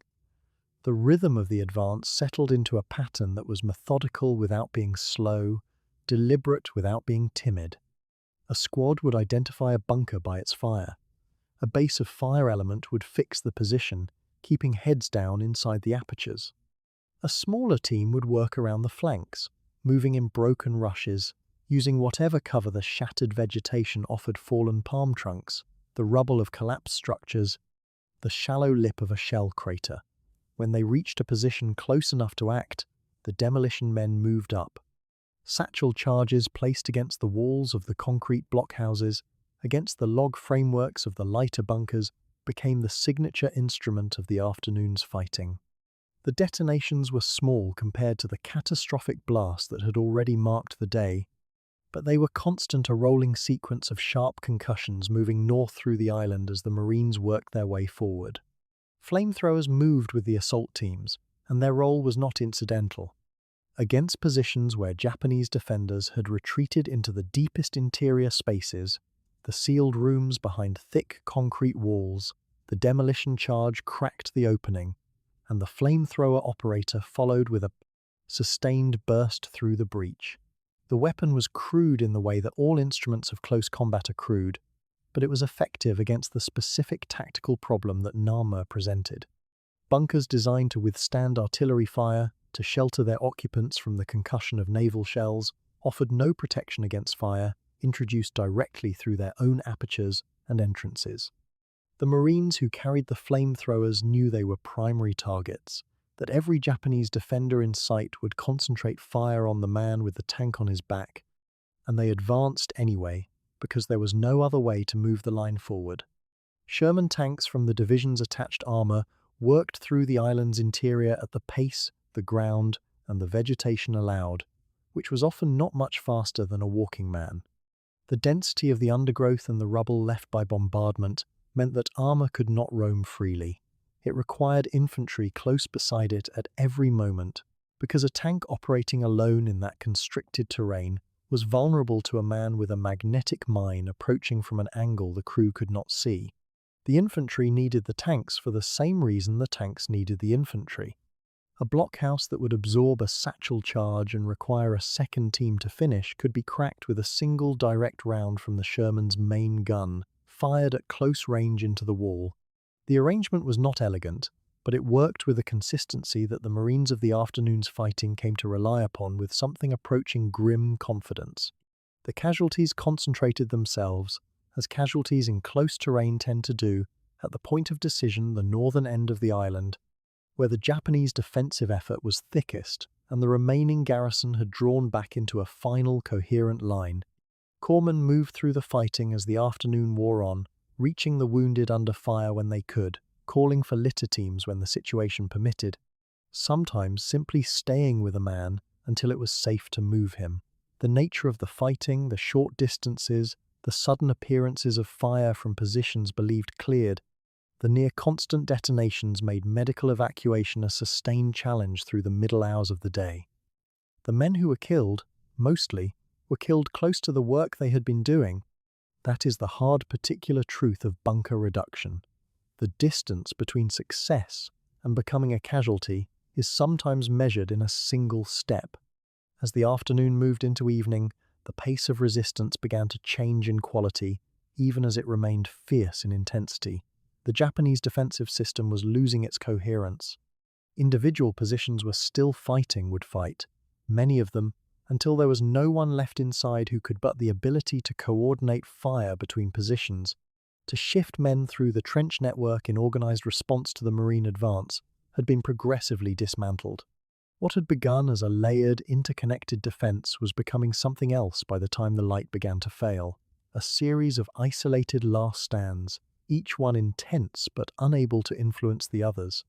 The Marines recognized this transition not through any formal assessment, but through the changing rhythm of the fire they were receiving. It was still dangerous. It would remain dangerous. But it was no longer a unified system working against them. Night on Namur was something the Marines faced with extreme caution. The standing order across Pacific amphibious operations was deeply set by this stage of the war. Hold the ground taken, establish tight perimeters, do not permit infiltration, and do not advance in darkness. The temptation to push forward to press the advantage while Japanese resistance was fragmenting was real, but the risk of friendly fire in terrain this constricted, with men this tired, in darkness this complete, was not a risk any commander was prepared to accept. Marines settled into fighting positions among the rubble and the root systems of shattered palms.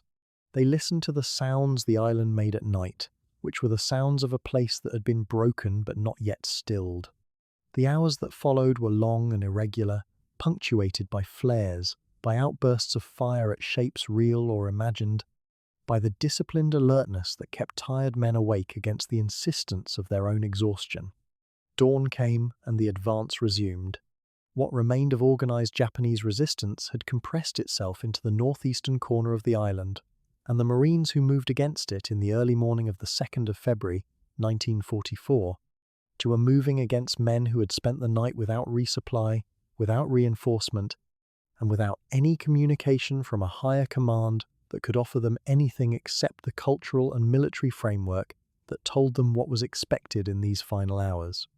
The fighting in that corner was close and sharp and finished relatively quickly, not because the defenders had relented in their determination, but because there were very few of them left, and because the Marines who came against them that morning were experienced now in the exact techniques required. The outcome was not in doubt. It had not been in doubt, arguably, since the middle of the previous afternoon, but it had to be finished, position by position, in the only way the terrain allowed. The formal declaration that Namur was secured came in the mid-morning hours of the 2nd of February.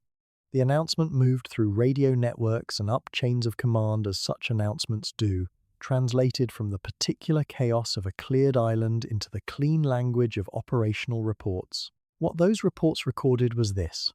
The 4th Marine Division had landed on Roy Namur on the 1st of February, 1944, and by mid-morning of the following day the entire Twin Island complex was in American hands. The fighting had consumed less than 2 full days from the first wave touching the beach. The cost had been real. The casualties among the Marines who had gone into Namur's interior were concentrated and painful, felt most acutely in the rifle companies that had done the grinding work of bunker reduction through the long afternoon and night. But measured against the fortifications the garrison had prepared, against the concrete and log and steel that had been built over years to make this island resistant to exactly this kind of assault, the speed of the outcome was striking. What Namur demonstrated, in the aftermath of its clearing, was not the invincibility of American arms, but something more instructive and more durable, the capacity of a trained adaptive fighting force to solve a tactical problem in real time, under fire, without waiting for conditions to become ideal. The Marines who had come ashore the morning before had not possessed a perfect plan. They had possessed training, combined arms assets, and the institutional confidence to adjust when the plan met the island's resistance and changed shape. They had used demolitions when they needed demolitions. They had called forward armor when armor could move. They had carried their flamethrowers through fire to positions where the flamethrowers were necessary. The island was a wreck of splintered concrete and broken palm timber by the time it was secured, unrecognizable from the fortified position that had awaited them the morning before. And the lagoon beyond its northern shore was already busy with the vessels of the fleet, moving forward, looking south toward the longer fight still developing on Kwajalein Island itself. While the Marines were still fighting through the shattered concrete and tangled undergrowth of Namur, roughly 100 kilometers to the south, a different kind of battle was beginning. Kwajalein Island itself, the long, narrow strip of land that gave the entire atoll its name, was the prize the Japanese command had regarded as the most defensible position in the chain. It was the administrative and logistical heart of the atoll, the seat of the garrison's command structure, and the most elaborately developed base in the central marshals. Where Roy Namur sat at the northern rim of the lagoon, compact and roughly symmetrical, Kwajalein Island stretched southward like a crooked finger, nearly 5 kilometers long and nowhere more than 800 meters wide.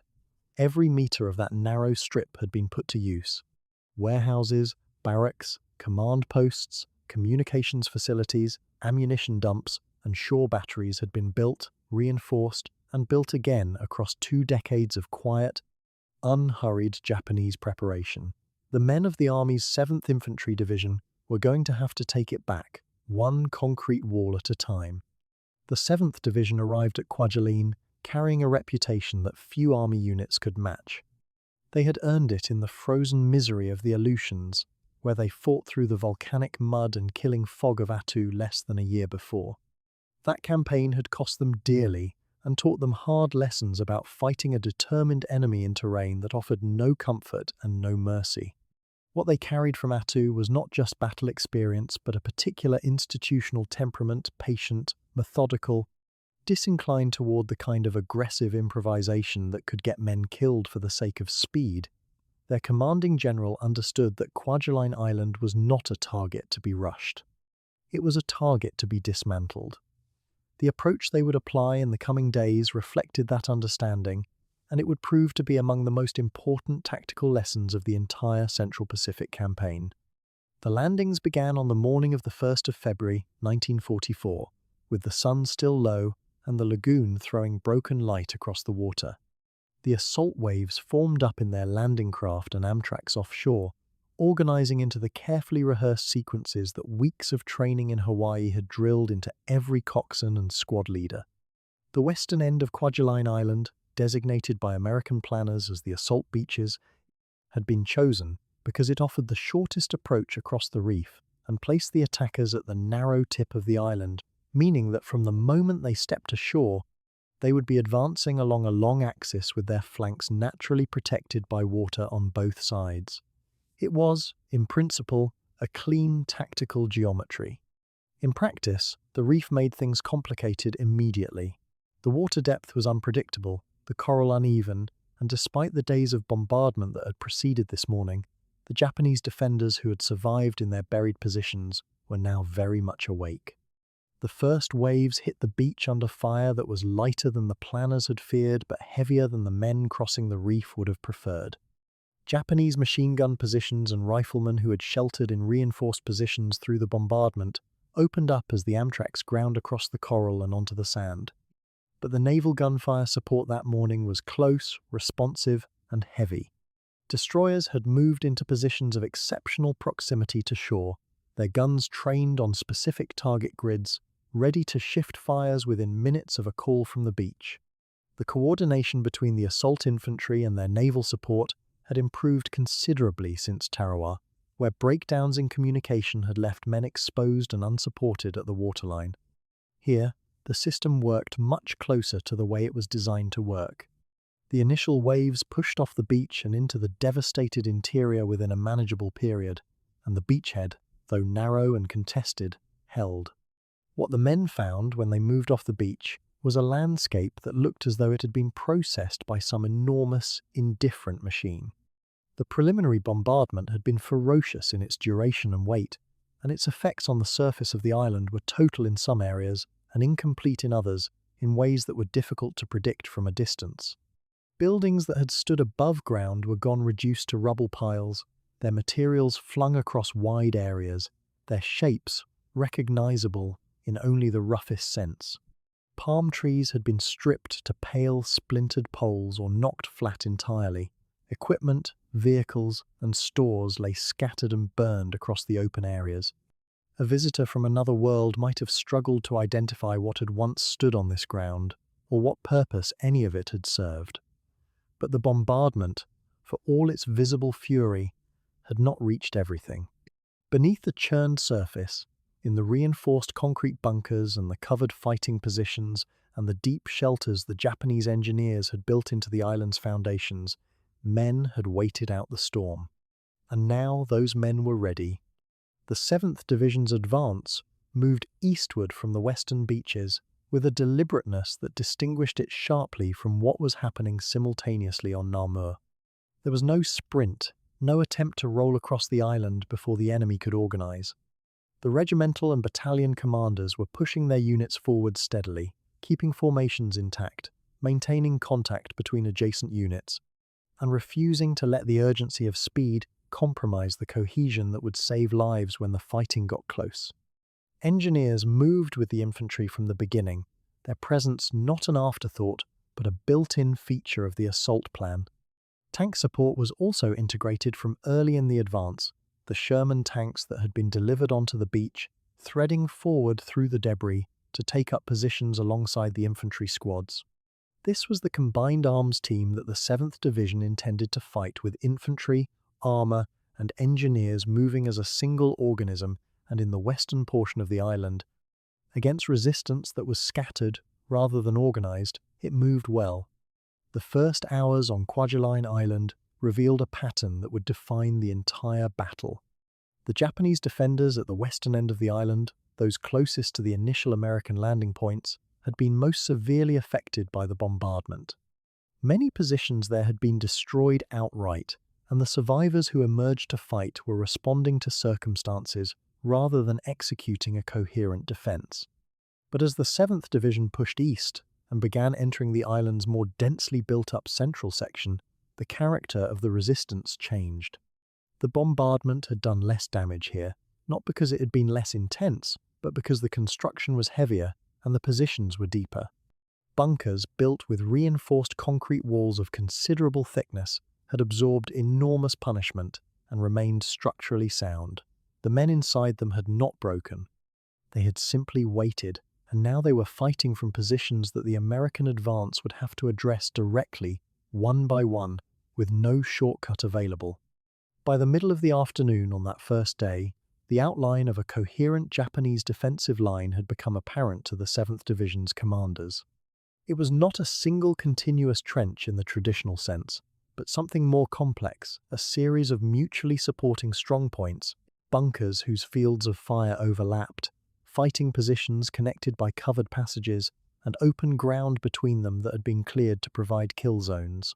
The Japanese engineers and garrison troops had spent time constructing this layered belt across the central width of the island, and it was placed precisely where the advancing Americans would begin to lose the relative advantage they had held at the narrow western tip. As the island widened, the tactical pressure on each American unit would increase, and the defensive belt was designed to take maximum advantage of that geometry. The American commanders recognized what they were looking at, and they made no pretense that it would be simple to break through. The fighting toward the end of that first day was measured and deliberate. Squads advanced to contact, identified positions, and called for support, rather than attempting to storm strong points with infantry alone. Artillery observers with the lead elements were in continuous contact with the gun batteries that had been emplaced on the outer islands in the days before the landing, the seizure of those flanking islets now paying its dividend in the form of accurate, sustained fire support delivered across known coordinates. Naval gunfire added its weight where artillery could not reach or where specific targets required heavier rounds. The tempo the 7th Division was setting was one that prioritized accuracy over urgency. And while it would not produce the rapid declarations of victory that the northern fight on Roy had generated by late afternoon, it was producing something more valuable in the long run, a grinding advance that consumed Japanese defensive depth methodically while keeping American casualties at a level that the operation could sustain. Night fell on Kwajalein Island with the 7th Division holding a substantial lodgment across the western portion of the island, but with most of the hard work still ahead. The men dug in, established perimeters, and prepared for the possibility that the Japanese would attempt counterattacks under darkness, a tactic that had been employed on other islands and that American units had learned to anticipate and prepare against. The defensive measures taken that night were thorough, and the expected large-scale counterattacks did not materialize in any coordinated form. Individual Japanese soldiers and small groups did probe the American lines during the night hours, driven by the same framework of duty and resolution that shaped Japanese garrison behavior across the Pacific, but none of these movements developed into the kind of organized assault that might have threatened the American position. When dawn came on the 2nd of February, the 7th Division's perimeter was intact and its supply lines back to the beach were functioning. What the first day on Kwajalein Island had established was something beyond a tactical foothold. It had established a method. The 7th Division had demonstrated in those initial hours that the approach they carried from Attu and refined in the planning rooms of Hawaii was going to work on this island. The combination of sustained pre-landing bombardment, integrated combined arms teams, responsive fire support, and a command culture that valued coherent advance over spectacular speed was producing results that the casualty figures, modest by the brutal mathematics of Pacific Island fighting, were already beginning to confirm. The Japanese defensive belt in the central section of the island remained to be broken, that work would define the days ahead, but the way it would be broken was already visible in everything the 7th Division had done since. The first Amtrak crossed the reef, patience, method, and overwhelming combined arms pressure. They had barely started, and already they were teaching the Pacific Campaign something important about how this kind of war could be fought. By the morning of the 2nd of February, 1944, the 7th Infantry Division had established itself on Kwajalein Island's western end. The beachhead was solid. The men were ashore, their equipment was moving, and the artillery battalions positioned on the outer islands were already registered on targets deep into the island's interior. But the hardest part had not yet begun. Stretching eastward from the American line was the long, narrow spine of Kwajalein Island, itself roughly 3.5 kilometers of fortified ground, built up over years by Japanese engineers who understood their craft. What lay ahead was not a battle of maneuver. It was a battle of reduction, systematic, exhausting, and measured in yards. The Japanese defensive position that confronted the 7th Division was not a single line, but a series of interlocking strongpoints arranged in depth. Concrete blockhouses anchored the main belt, their walls thick enough to absorb the concussion of near misses from naval guns that would have leveled any ordinary structure. Connecting these anchor points was a web of coconut log bunkers, covered fighting positions, and communication trenches that allowed defenders to shift men laterally without exposing themselves to direct fire. Surface fortifications that had been stripped or shattered by the preliminary bombardment were deceptive.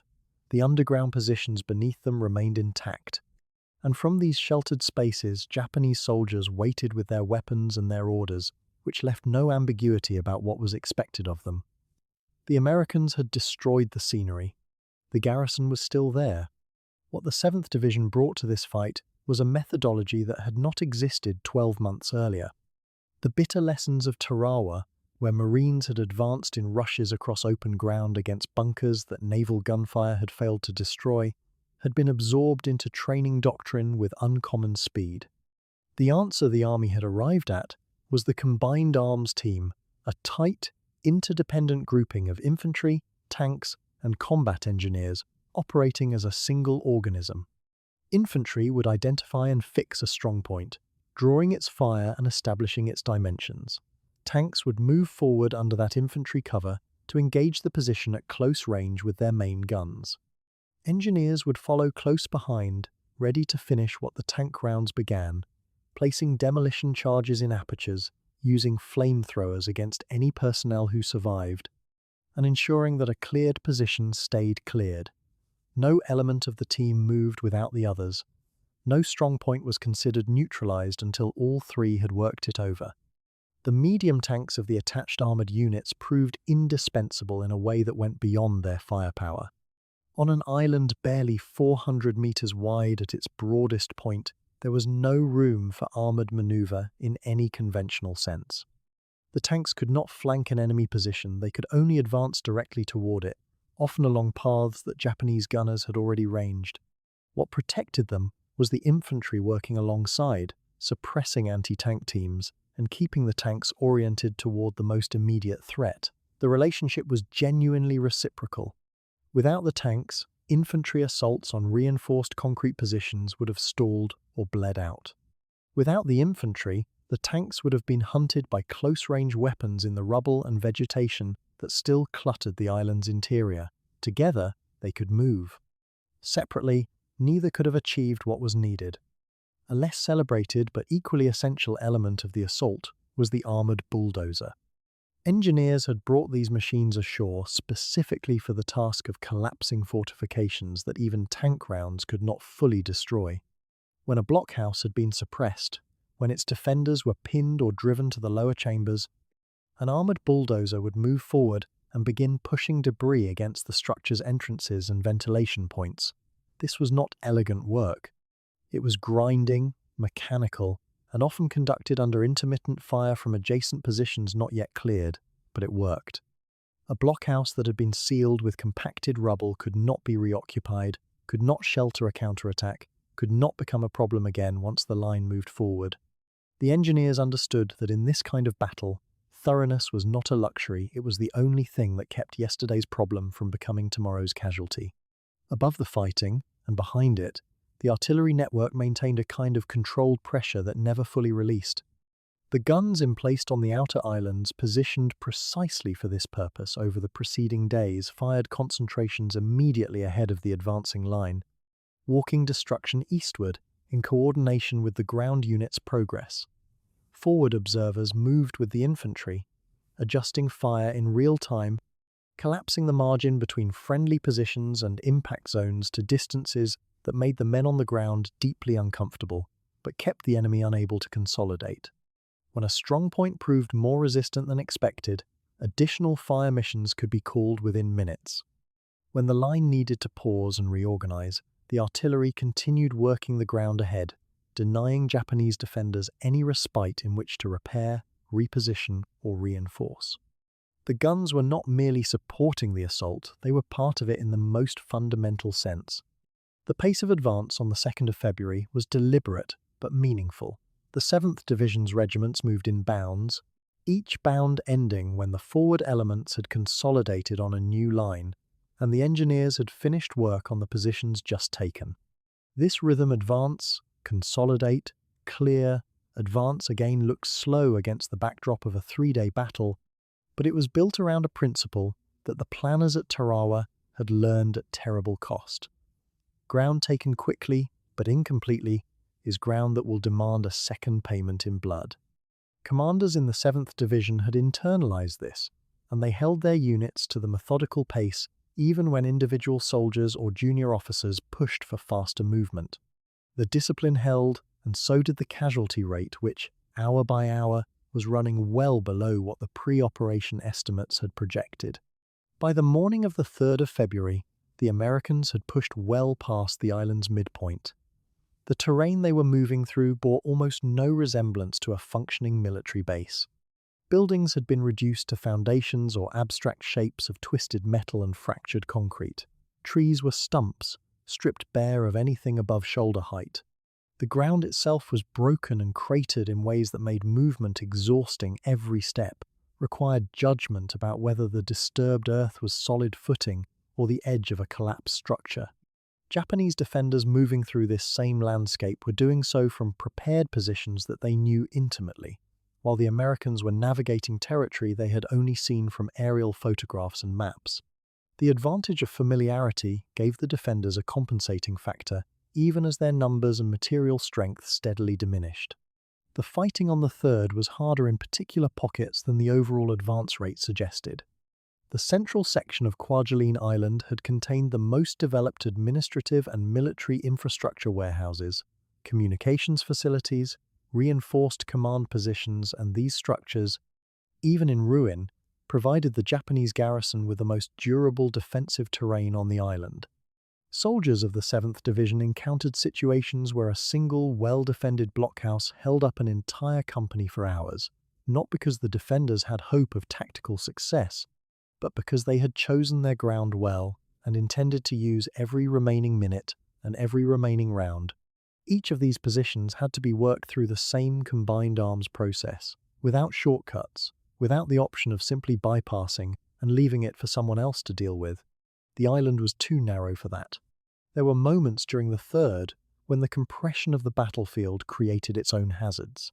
Friendly units operating on parallel axes of advance occasionally lost precise awareness of each other's positions in the rubble and smoke. Artillery adjustments required constant communication between forward observers and the fire direction centers on the outer islands to ensure that rounds did not fall short as the gap between the front line and the supporting fires contracted. The logistical chain keeping the assault teams supplied with demolition charges, flamethrower fuel, and tank ammunition was under constant strain because the same broken ground that slowed the Japanese defenders also slowed the carrying parties bringing supplies forward. These were the frictions of a real battle, invisible in any after-action summary, but felt intensely by the sergeants and lieutenants managing the moment-to-moment mechanics of the advance. What sustained the momentum through these frictions was something less tangible than tactics or firepower.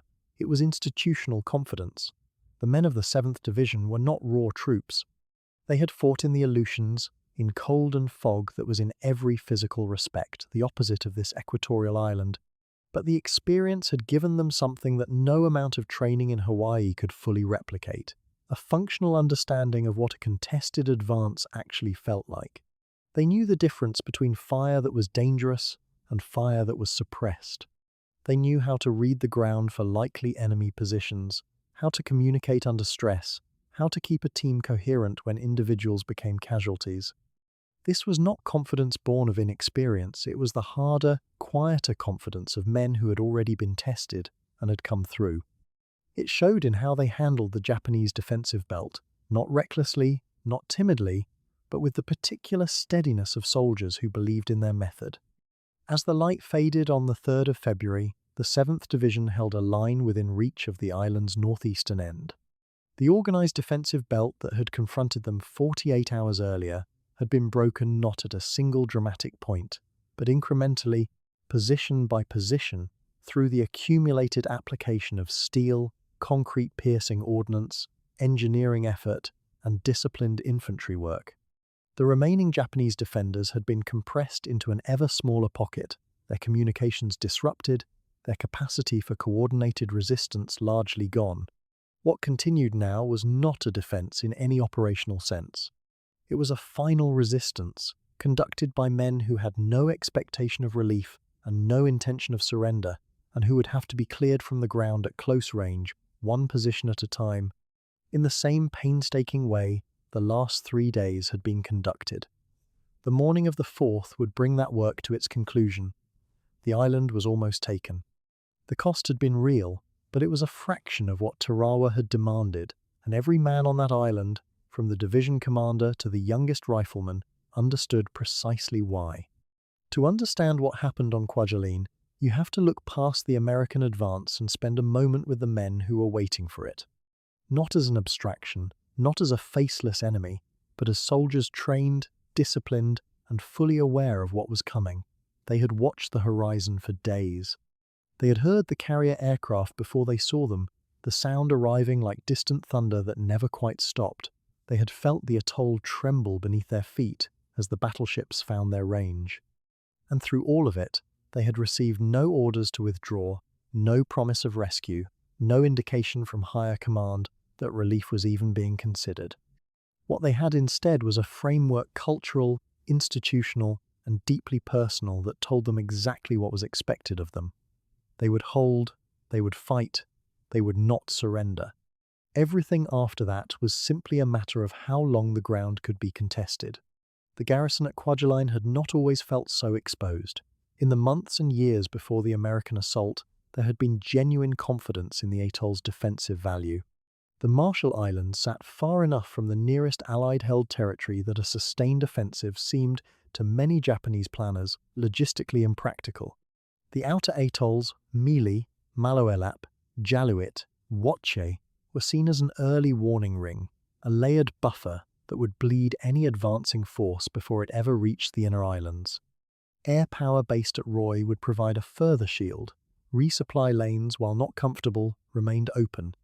For a garrison soldier standing watch on Kwajalein's western beaches in the middle of 1943, the Pacific stretched outward in every direction and offered something that felt, if not like safety, then at least like distance. That distance began to close with disturbing speed in the final weeks of January 1944. The carrier strikes launched by Task Force 58 did not merely damage the airfields and aircraft across the Marshalls. They effectively ended the Japanese ability to contest the air over Kwajalein. In a matter of days, the aircraft that might have tracked the American fleet reported its composition and struck back at the approaching transports were gone destroyed on the ground, caught in the air, or expended in engagements that produced no meaningful check on American progress. The men sheltering on Roy Namur and Kwajalein Island received radio reports of these losses, though the picture that filtered down to the garrison level was fragmentary and often sanitized by the communications culture of the imperial military, which consistently understated catastrophe. What the soldiers could not misread was the silence that followed. The air patrols stopped. The resupply vessels stopped coming. The horizon, which had once been merely empty, now carried the feel of a closed door. Japanese military culture in this period did not offer a comfortable vocabulary for the situation the Kwajalein garrison now occupied. The institutional inheritance of Bushido, the warrior code that had been formalized and intensified by the imperial military establishment in the decades before the war, held that death in the service of the emperor was not merely acceptable but honorable, even desirable, when the alternative was surrender or capture. This was not propaganda imposed reluctantly on unwilling men. For many of the officers and a significant portion of the enlisted soldiers, it was a genuine framework of meaning, absorbed through years of training and reinforced by every communique and ceremony they had participated in since enlistment. The idea of fighting to the last man was not discussed as a tragic last resort. It was presented, and often received, as the natural and correct expression of military virtue. What this meant in practice on Kwajalein was that the garrison's commanders made no plans for withdrawal or capitulation, because within their framework, no such plans were possible. The communications that did arrive from higher command offered clarity of a brutal kind. There would be no reinforcement. The combined fleet would not intervene. The garrison was told, in terms that varied in their directness but not in their meaning, that it was expected to make the enemy pay the highest possible price for every meter of ground. These instructions carried the weight of imperial authority and were received as such. For a garrison commander reading such a message in the pre-dawn hours before the American landings began, the document was not demoralizing in the way an outside observer might assume. It was, in its own way, a form of permission, a release from the uncertainty of hoping for rescue, and an instruction to concentrate entirely on the fighting. The men under command would be told what was needed. They already knew. Beneath the bombardment, the experience of the garrison's final days was one of progressive sensory and physical degradation. The concrete bunkers and blockhouses held against most of the ordnance falling on them, and the men inside survived where soldiers in the open would have died within minutes. But survival under sustained naval bombardment was its own form of ordeal. Concussive waves transmitted through the ground and the walls at a frequency that did not diminish over hours or days. Dust and fragments filled the air inside shelters. Communication between positions became intermittent and then irregular. Men moved between strong points in darkness or under smoke, crossing open ground that had been reduced to a cratered moonscape, dragging ammunition and wounded alike through conditions that stripped away any remaining comfort from the physical environment. Water supplies came under pressure as surface infrastructure was systematically destroyed. The garrison endured, but endurance under those conditions carried its own cost, a cost measured not only in wounds and deaths, but in the steady attrition of the nervous system and the corrosion of the capacity to think clearly and act decisively. What is documented from Japanese garrison behavior across multiple Marshall Islands engagements is a consistent pattern. Organized resistance gave way, not through a single breaking point, but through a gradual fragmentation. Units lost communication with their commanders. Commanders lost the situational awareness needed to coordinate counterattacks. What had been a coherent defensive line contracted into a series of isolated strongpoints, each fighting essentially independently, each applying the same basic logic: hold this position, make the enemy come to you, extract the maximum cost before the end. This was not chaos. It was a form of distributed resistance that was tactically coherent at the level of the individual bunker or blockhouse, even as it became strategically incoherent at the level of the atoll. American assault teams encountered it as a series of separate, ferocious engagements rather than a single flowing battle, which is part of why the fighting felt so grinding and so personal, even when the overall American advance was progressing steadily. The defenders of Roy Namur and Kwajalein Island were not a homogeneous force.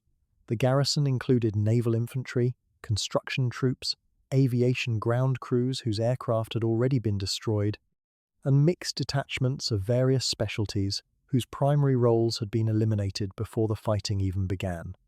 These men found themselves holding rifles and defending fighting positions through a combination of standing orders and the same cultural imperative that governed the combat soldiers. The distinction between a trained infantryman and a naval construction worker disappeared inside a bunker under bombardment. What remained was the basic human capacity for resistance and the institutional framework that directed it. The fact that the garrison fought with the consistency it did across both the northern and southern islands speaks to how thoroughly that framework had been internalized across ranks and specialties. There were, inevitably, moments that resist any clean narrative of uniformity. Individual soldiers surrendered a very small number, by the pattern consistent with documented behavior at other Marshall Islands engagements, and their decision to do so placed them so far outside the expected norm that it registered with American troops as genuinely surprising. A handful of prisoners represented a departure from everything that had been predicted and prepared for. Some of those who were found alive after the fighting were discovered wounded and insensible rather than having made a conscious choice. The cultural pressure against surrender was so absolute that even injured men who might have been expected to accept capture by any rational calculation sometimes did not. This pattern was not unique to Kwajalein. It was a documented feature of Japanese garrison behavior throughout the Central Pacific Campaign, and it shaped American tactical expectations at every subsequent operation. As the American lines tightened on both Namur and the eastern end of Kwajalein Island, the remaining defenders occupied an ever-shrinking perimeter. The organized command structure that had existed at the start of the battle was, by the 2nd and 3rd days of February, largely non-functional. Officers were dead or cut off. Communications had failed. What continued was not a coordinated defense, but a series of final actions conducted by small groups of men who had absorbed enough of their military culture to know exactly what was expected of them, even without anyone present to issue orders. Blockhouses that had been bypassed by the main American advance continued to fire until they were reduced individually. Soldiers in covered positions waited for the enemy to come to them and fought when they arrived. The fighting in these final pockets had the quality that American veterans of Pacific combat consistently described in their accounts: intimate, explosive, and utterly without ambiguity. The last organized resistance on both Roy Namur and Kwajalein Island did not end with a surrender ceremony or a moment of formal conclusion. It ended the way it had been conducted, in fragments, in specific positions, one by one, as the final defenders were killed or the last positions were destroyed. The garrison of Kwajalein had fought according to the framework given to them, and by that framework's own terms, they had done what was asked. They had contested every meter. They had imposed costs the Americans had not expected to be so low, and they had died in the defense of ground they had been told to hold. Whether the men inside the bunkers found meaning in that calculus, or whether they simply did what trained soldiers do when there is no other option, is not something the historical record fully resolves. What it records instead is the fact of their resistance sustained, determined, and ultimately, in the face of what the American fleet had brought to bear, irreversibly doomed from the morning the first landing craft crossed the reef. By the morning of the 4th of February, 1944, Kwajalein Island had been compressed into something smaller than its geography. 3 days of relentless combined arms pressure had driven the Japanese garrison steadily eastward, stripping away position after position, bunker after bunker, until what remained of a formidable defensive force had been folded into the island's northeastern tip. The soldiers of the 7th Infantry Division had not moved quickly for the sake of speed alone. They had moved carefully, methodically, keeping casualties down while keeping pressure constant, and now the geometry of the battle had reached its final shape. The atoll lagoon glittered to the north. The open ocean pressed from the south. The Americans held the length of the island behind them, and somewhere ahead, in the rubble of what had once been warehouses, fuel stores, and administrative buildings, the surviving defenders of Kwajalein's garrison prepared for the only conclusion their military culture permitted them to reach. What greeted the leading companies as they stepped off that morning was a landscape almost beyond recognition. The northeastern end of the island had been subjected to 3 days of concentrated artillery, naval gunfire, and aerial bombardment before a single rifleman moved against it. And yet structures still stood, the deep concrete blockhouses and reinforced revetments that had absorbed everything American industry could throw at them and still managed to shelter men with weapons. The bombardment had stripped away the island's surface character entirely. The coconut palms that had once formed dense groves were reduced to splintered stumps or simply gone. The soil between fortifications was churned into loose, treacherous ground pocked with craters filled with seawater and debris. Moving through it was slow, exhausting work even before the defenders opened fire. And they did open fire. The Japanese who remained were not broken men sheltering in shock. They were soldiers who had made their decision, and they fought with the focused intensity of men who no longer had anything to calculate. The 7th Division pressed forward with the same combined arms rhythm it had developed over the previous days. Tank infantry engineer teams worked in close cooperation, each element supporting the others in a practice sequence. Tanks moved against bunker apertures while infantry suppressed the surrounding ground, and engineers prepared demolition charges. When a bunker's occupants could not be silenced from the outside, charges were placed and the position was collapsed. Flamethrowers were carried forward to clear the interior spaces of structures where defenders had found cover in rooms or tunnels that conventional weapons could not reach efficiently. The pace was measured in yards rather than hundreds of yards, and every yard demanded coordination, patience, and nerve. Officers later described the sensation as fighting through a series of enclosed rooms, each one requiring its own solution before the next could even be approached. Artillery played its part even at these close ranges. Fire support coordinators worked with the infantry commanders to keep shells dropping just ahead of the advance, shifting the impact points in careful increments as the front line crept forward.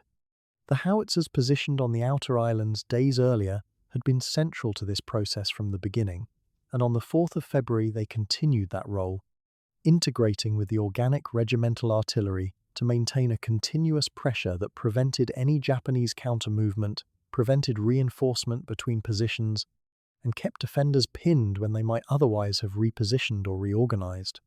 Naval gunfire from the ships offshore was also available, and on the occasions when a particularly heavy fortification required weight beyond what ground artillery could provide, naval support was called in with growing precision. The coordination was imperfect in places, as it always is in the compressed, chaotic geography of close-quarters combat. But it held together, and it worked. The human experience on the American side that morning was one of accumulated exhaustion meeting concentrated danger. These soldiers had been moving, fighting, sleeping fitfully in captured positions, eating when opportunity allowed, and carrying the weight of their equipment and their casualties across 3 days of grinding combat. The men in the leading elements were alert in the way that fatigue and fear produce a particular kind of alertness, not refreshed, but stripped of distraction, operating on instinct and training. Some of them had been in the same companies that stormed beaches at Attu in the Aleutians the previous year. They understood isolated, determined resistance. They understood what it cost. They moved forward on the 4th of February carrying that knowledge alongside their rifles and their demolition kits, and they did not mistake the diminishing size of the Japanese perimeter for diminishing danger. Within the compressed northeastern pocket, the character of Japanese resistance shifted as the morning advanced. Organized defensive lines gave way to smaller clusters of men fighting from individual positions or the ruins of positions that had already been partially reduced. Some defenders made short, violent rushes against the approaching Americans and were cut down in the open. Others held their positions until physically overrun. The pattern that had defined Japanese garrison resistance across the Pacific, the refusal to withdraw, the refusal to surrender, the channeling of remaining strength into a final offensive act rather than a controlled retreat, expressed itself here, in the same terms, in the same way, with the same outcome. The Japanese garrison at Kwajalein did not collapse. It was systematically consumed, position by position, until there were no more positions to reduce. By midday on the 4th of February, American forces had compressed the remaining pocket to a narrow strip along the island's northeastern shore. The firing had not stopped, but its character had changed shorter, sharper exchanges as isolated positions were identified and eliminated rather than the sustained firefight of an organized defensive belt. Engineers continued their work with demolition charges, collapsing structures and tunnels where defenders had taken final shelter. Tank crews scanned the rubble for movement. Infantry moved in careful rushes through the debris field, covering each other across ground where a single uncleared position could end a life without warning. The atoll lagoon was visible beyond the northeastern shoreline, and American naval vessels stood offshore, ready to fire, but increasingly watching, rather than shooting, as the ground forces closed toward the water's edge.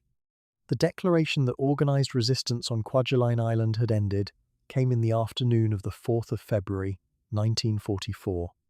The precise moment had the quality all such moments carry, not a sharp, clean line, but a gradual recognition that the firing had stopped, that no new positions were presenting themselves, that the island had finally been taken. Commanders confirmed the situation up the chain of command. Word moved across the radio nets. For the soldiers in the forward positions, the silence that followed was not immediately comfortable in close quarters combat. Silence can mean many things, and the trained instinct is to remain cautious until the silence has lasted long enough to be trusted. But it held. And gradually, across the shattered northeastern tip of Kwajalein Island, men who had been fighting since the 1st of February allowed themselves to stop. The human cost on both sides told a story that commanders and planners had been carefully watching throughout the operation. The Japanese garrison on Kwajalein Island had been reduced to near totality. Of a defending force numbering in the thousands, only a small number of prisoners were taken, and the overwhelming majority of the garrison died at their posts or in the final reduction of their positions. It was not a collapse but a consumption, as total and as deliberate as the bombardment that had preceded it. The figures stood in stark contrast to the American experience. The 7th Infantry Division suffered casualties numbered in the hundreds, killed and wounded, serious, grievous losses by any measure, each representing a name, a family, a life altered or ended but a fraction of what the casualty projections for such an operation had anticipated, and dramatically lower than the losses sustained at Tarawa just 3 months earlier, where the toll had been catastrophic in proportion to the size of the assault force. That contrast was not accidental. The planning at every level had been built around the lesson of Tarawa, that the cost of an insufficiently prepared amphibious assault was measured in American lives, and that those lives could be saved by weight of preparation, coordination of fires, improvement of landing craft, and the patient development of combined arms technique at the small unit level. Every element that had been identified as deficient at Betio had been addressed at Kwajalein. The bombardment had been heavier and longer, the Amtraks had been armoured, the artillery had been pre-positioned, the tanks had been coordinated with the infantry from the first wave. The result was not a bloodless operation, no such thing exists, but it was an operation conducted with a level of professional competence and institutional learning that measurably reduced the cost of the outcome. The men who did not die at Kwajalein because of those improvements were not visible in any report, but they were real. What the 4th of February left behind it was an island in ruins that almost immediately began its transformation. American engineering units moved forward behind the combat troops with the efficiency of an organization that had pre-planned this moment as carefully as it had pre-planned the assault itself. The harbor facilities, battered but foundationally intact beneath the surface destruction, were assessed for repair. The airfield that the Japanese had built and defended was surveyed for reconstruction. Positions that had cost American lives to take were now catalogued as material to be cleared or repurposed. The logistical machinery of the Fifth Fleet, which had been waiting offshore in the largest naval assembly the Central Pacific had yet seen, now moved toward the atoll with a purpose as focused and relentless as the assault that had preceded it. In less than 4 days of ground combat, the 7th Infantry Division and its supporting arms had transformed one of the most heavily fortified Japanese positions in the Marshall Islands into an American forward base. The garrison that had believed Kwajalein was beyond the effective reach of American offensive power had been proved catastrophically wrong, not by recklessness or overwhelming numbers thrown without thought at defended shores, but by the methodical application of everything the American military had learned, painfully and at great cost, about how to take a fortified island from a determined enemy. Kwajalein Island was secured. The lagoon was calm, and somewhere in the Pacific Command structure, the maps that showed the road to the Marianas, to the home islands, and to the end of the war were already being redrawn. When the guns finally went quiet over Kwajalein Atoll, the men who had planned the operation began asking the same question that would echo through every staff room and war college for decades afterward. How had they done it so cleanly? How had an assault on one of the most heavily fortified island complexes in the Central Pacific been completed in less than 4 days of sustained ground combat, with American losses that, while real and deeply felt, were a fraction of what the previous major amphibious operation had demanded? The answer was not a single breakthrough. It was the sum of dozens of hard-learned lessons, institutional changes, and doctrinal evolutions that had been absorbed, debated, tested, and finally applied at scale for the first time. Kwajalein was not a lucky battle. It was a deliberate one. To understand what changed, you have to go back to Tarawa. In November of 1943, the 2nd Marine Division stormed Betio Island in the Tarawa Atoll, and the experience shook American military planners to their foundations. The pre-landing bombardment, though dramatic in appearance, had been too short and too dispersed to destroy the interlocking concrete bunkers and buried shelters that the Japanese garrison had spent years constructing. Landing craft had hung up on coral reefs, leaving Marines to wade hundreds of yards through shallow water under direct fire. Communication between ships, aircraft, and ground units had broken down almost immediately. Amtraks were too few, too slow, and operated without armor. In roughly 76 hours of fighting, nearly 1,000 Marines were killed on an island barely 3 kilometers long. Betio had been taken, but the cost had been staggering, and American commanders knew exactly why. What followed was not despair but diagnosis. Senior naval and marine planners dissected the Tarawa operation with unusual candor, and the conclusions they reached shaped every element of what became Operation Flintlock. The first and most fundamental change was to the bombardment. At Tarawa, the pre-landing shelling had lasted a matter of hours.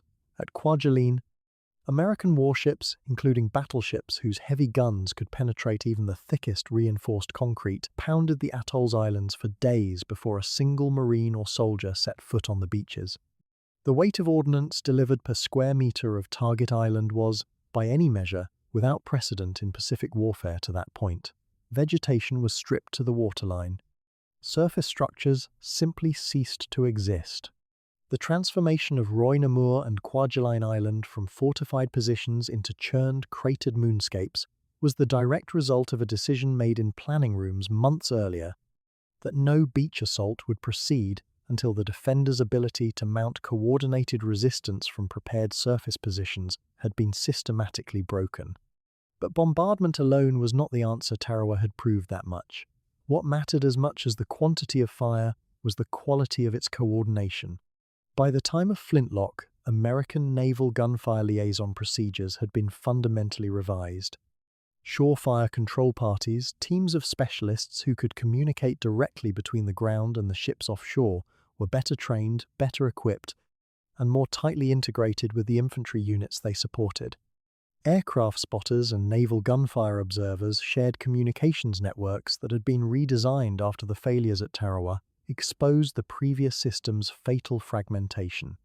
The result was that fire could be called, adjusted, and delivered with a responsiveness that had simply not existed a few months earlier.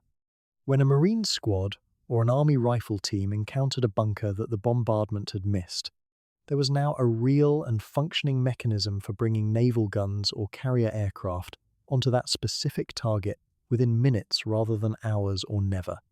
The Amtrak revolution deserves its own accounting. At Tarawa, the relative handful of landing vehicle tracked the LVTs had been hastily acquired and operated without armor plating. Many were destroyed crossing the reef. The survivors carried the assault waves, but there were far too few of them, and when they broke down or were lost, later waves were forced into conventional landing craft that could not cross the reef at low water. At Kwajalein, the assault forces went ashore in a far larger fleet of LVTs, and crucially, they were accompanied by armoured LVTA's vehicles, fitted with light turrets and weapons that could provide suppressing fire directly from the water as the assault waves crossed the reef and closed on the beach. The reef obstacle that had turned Betio into a killing ground was crossed not by men wading in chest-deep water but by tracked amphibious vehicles that treated coral as road surface. The psychological difference alone was significant, but the tactical difference was decisive. The assault waves arrived on the beach with momentum intact. What happened next, once the men were ashore, reflected a transformation at the small unit level that is sometimes harder to measure but proved just as consequential.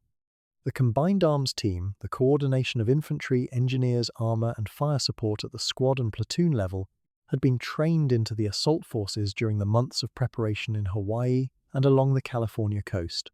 At Kwajalein Island, 7th Division soldiers did not attack Japanese bunkers the way the tactical orthodoxy of an earlier era would have dictated with rifle fire and frontal rushes.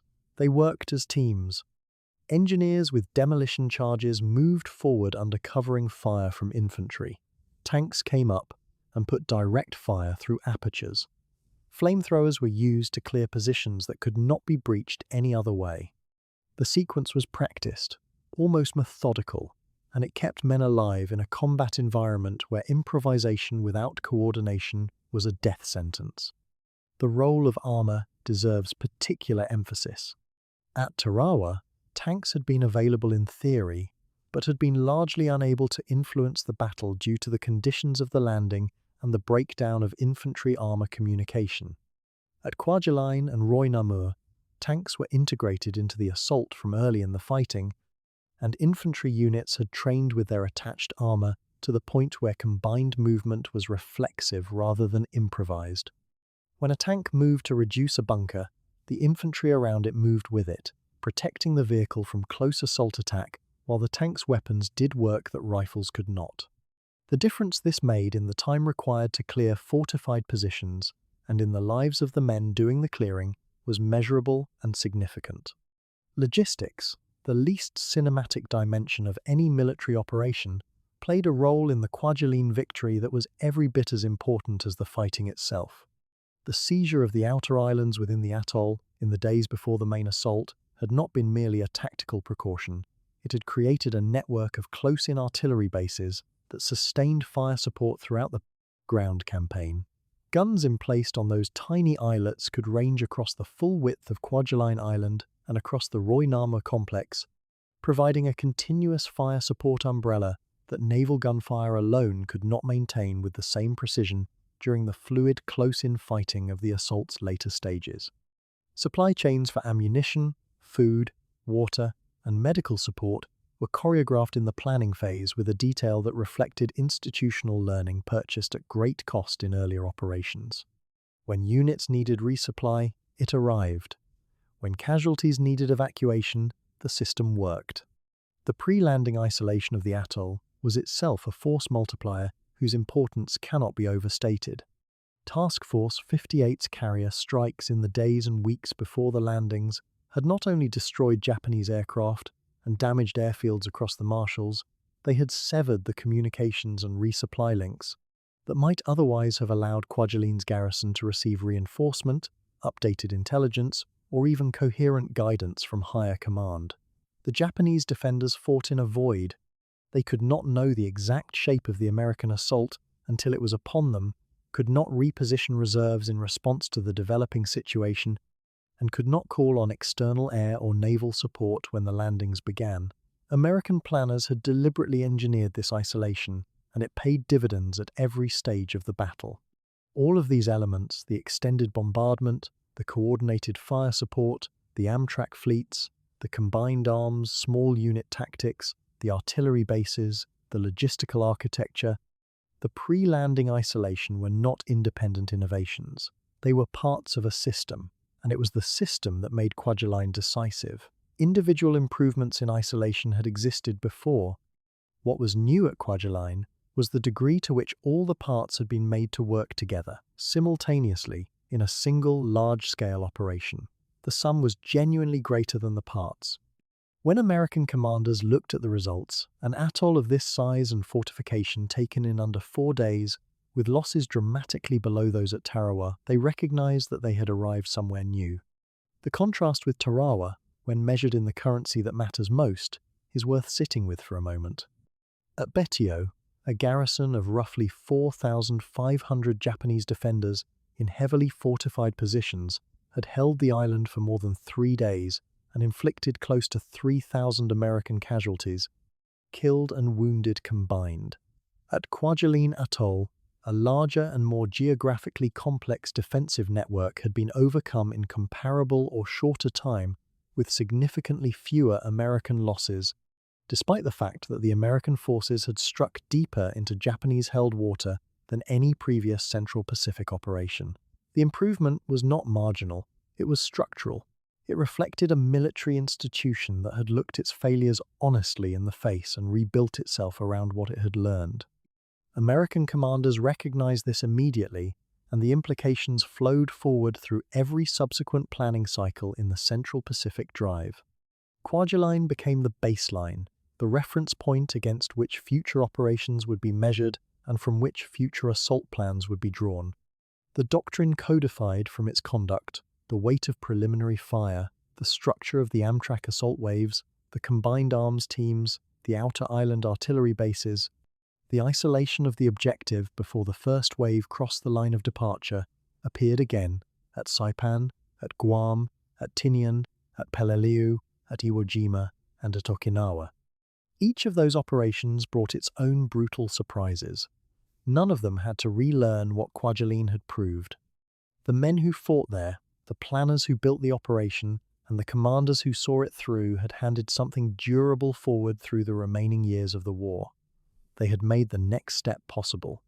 While the guns were still firing on Kwajalein Island, another piece of Operation Flintlock was unfolding roughly 300 kilometers to the southeast, quietly, almost impossibly quietly, given the violence consuming the rest of the Marshall Islands.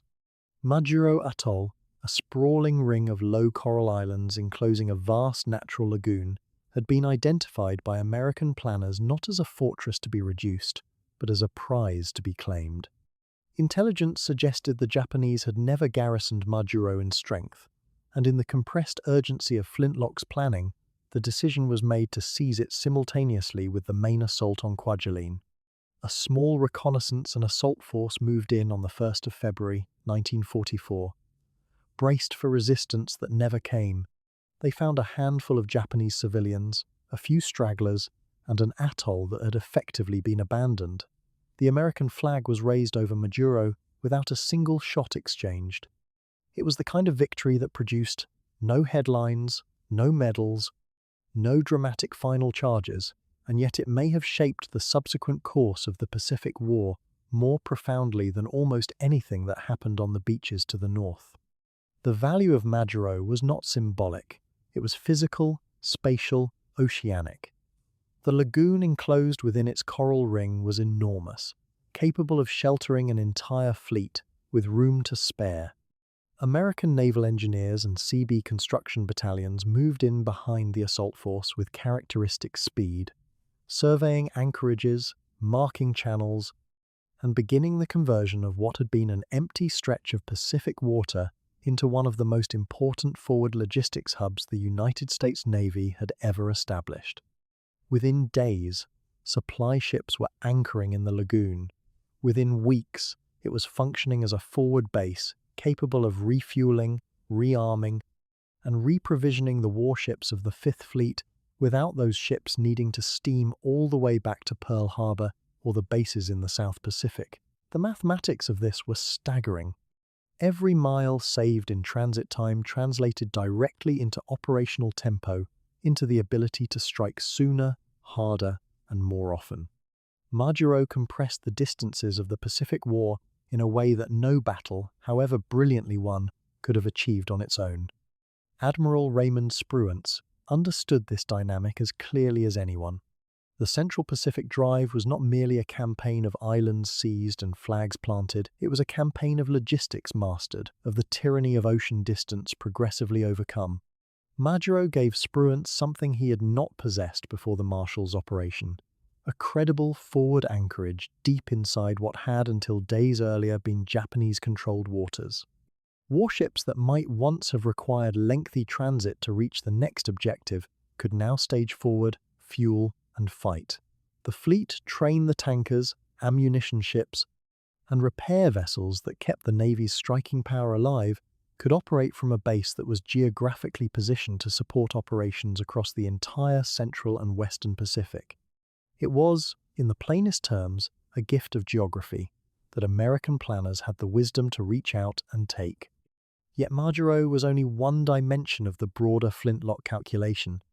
The more controversial element, the one that had generated the sharpest debates in the planning rooms at Pearl Harbor, was the decision to bypass 4 other major Japanese-held atolls entirely.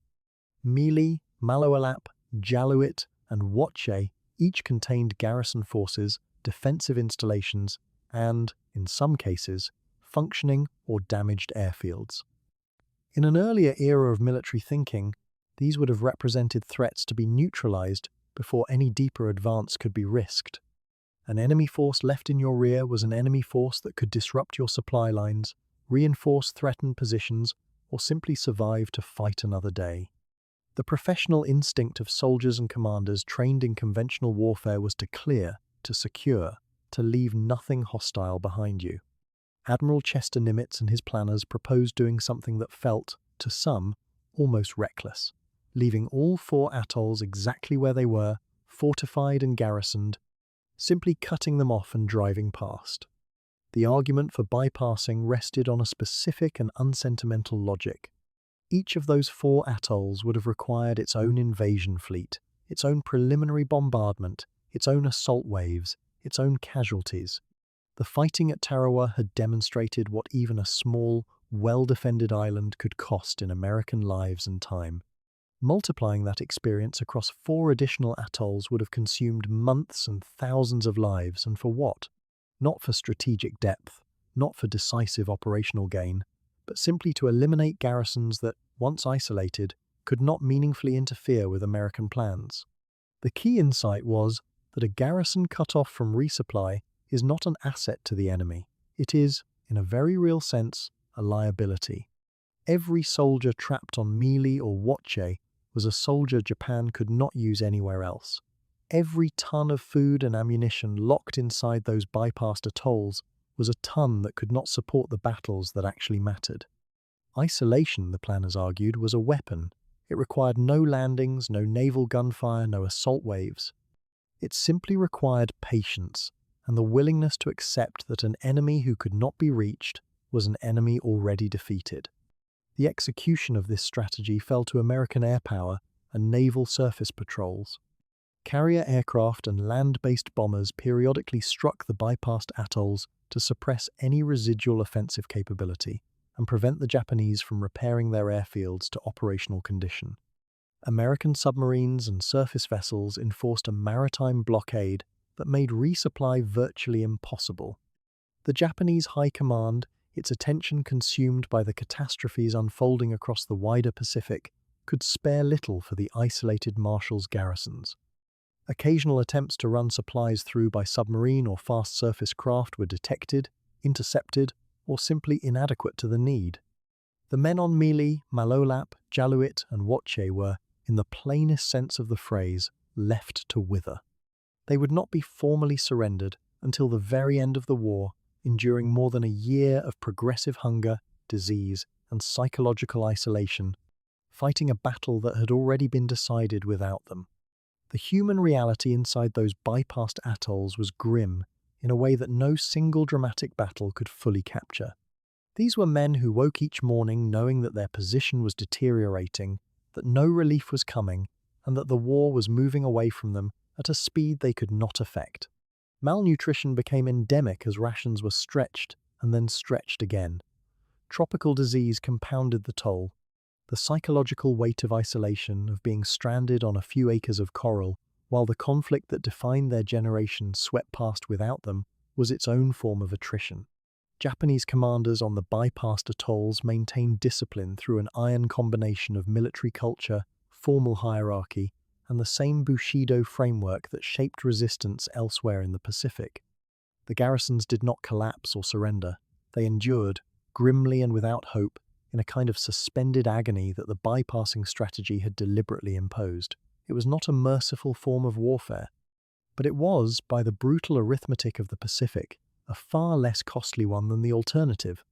American planners watched the bypassing strategy vindicate itself in real time. The speed of the Kwajalein operation had already defied the most optimistic pre-battle estimates. Now, with Majuro secured as a fleet anchorage and 4 Japanese garrisons quietly strangling behind American lines, the timetable for the entire Central Pacific Drive could be dramatically accelerated. Objectives that had been projected for late 1944 were suddenly within reach in the spring.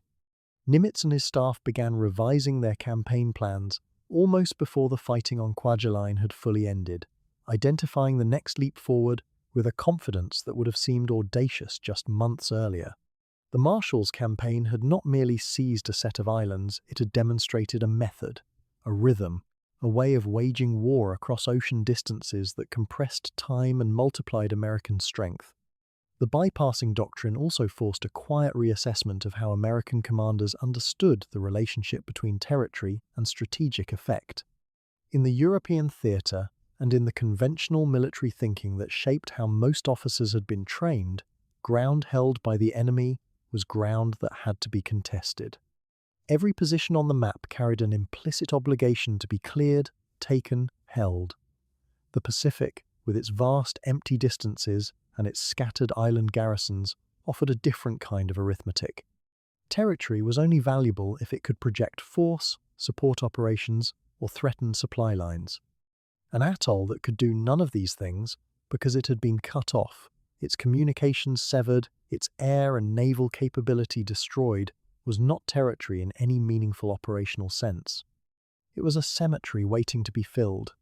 The men who reached this conclusion and built it into American operational planning had absorbed a lesson that would echo through military doctrine long after the last shot in the Pacific was fired. The seizure of Majuro and the isolation of the outer atolls together represented something more than tactical success. They represented a coming of age in American strategic thinking about the Pacific War, a willingness to subordinate the instinct for thoroughness to the demands of momentum, to accept calculated risk in the service of speed, and to trust that a well-supplied, mobile, striking force could outrun the consequences of leaving enemies behind it.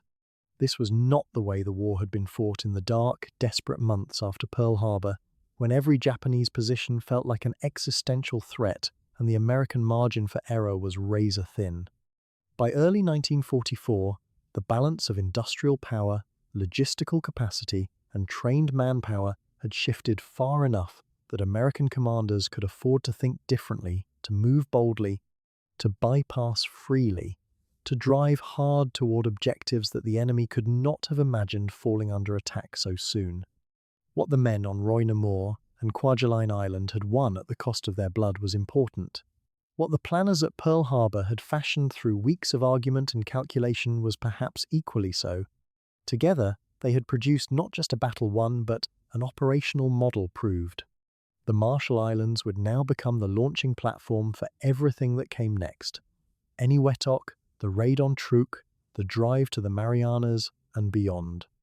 And anchored in the vast blue lagoon at Majuro, the ships of the Fifth Fleet rode quietly at their moorings, fueling, rearming, and preparing a fleet at rest for only a moment before the next great heave westward across the Pacific began. The ink on the maps of Kwajalein had barely dried when the next set of orders began to move through the command chain. American planners had originally built months of breathing room into the Pacific timetable, time to consolidate Kwajalein, resupply the fleet, rest the assault troops, and then, perhaps in late spring or early summer, turn attention westward toward the next atoll group. But the battle had not gone according to those cautious projections. It had gone far better.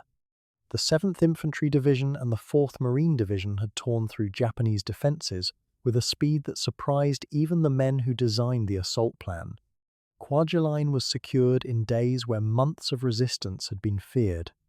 And now, in the hushed rooms where admirals and generals bent over charts, a question hung in the air that was almost too bold to ask aloud. What if they did not wait at all?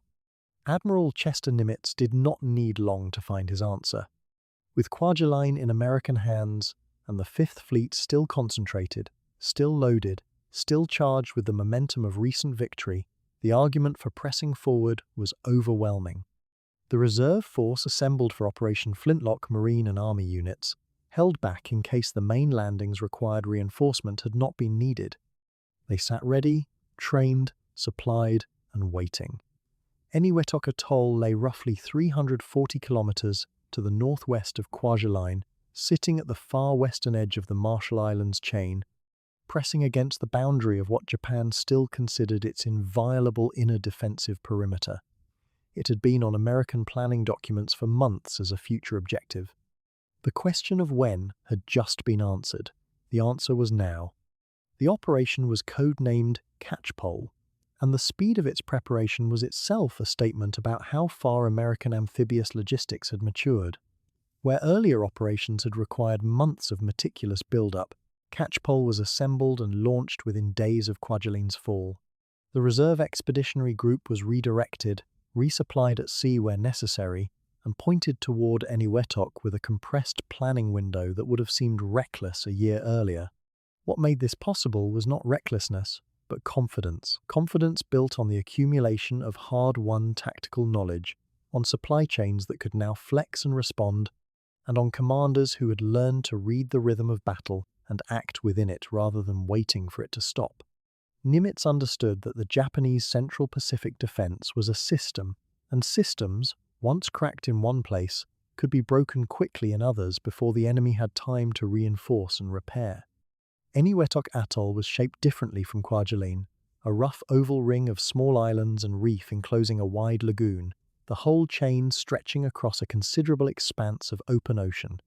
The islands of military significance were three: Engebe in the north, where Japanese engineers had constructed an airfield that made the atoll strategically valuable, Eniwetok Island itself on the southern rim, and Parry Island, a heavily defended position on the southeastern arc of the ring.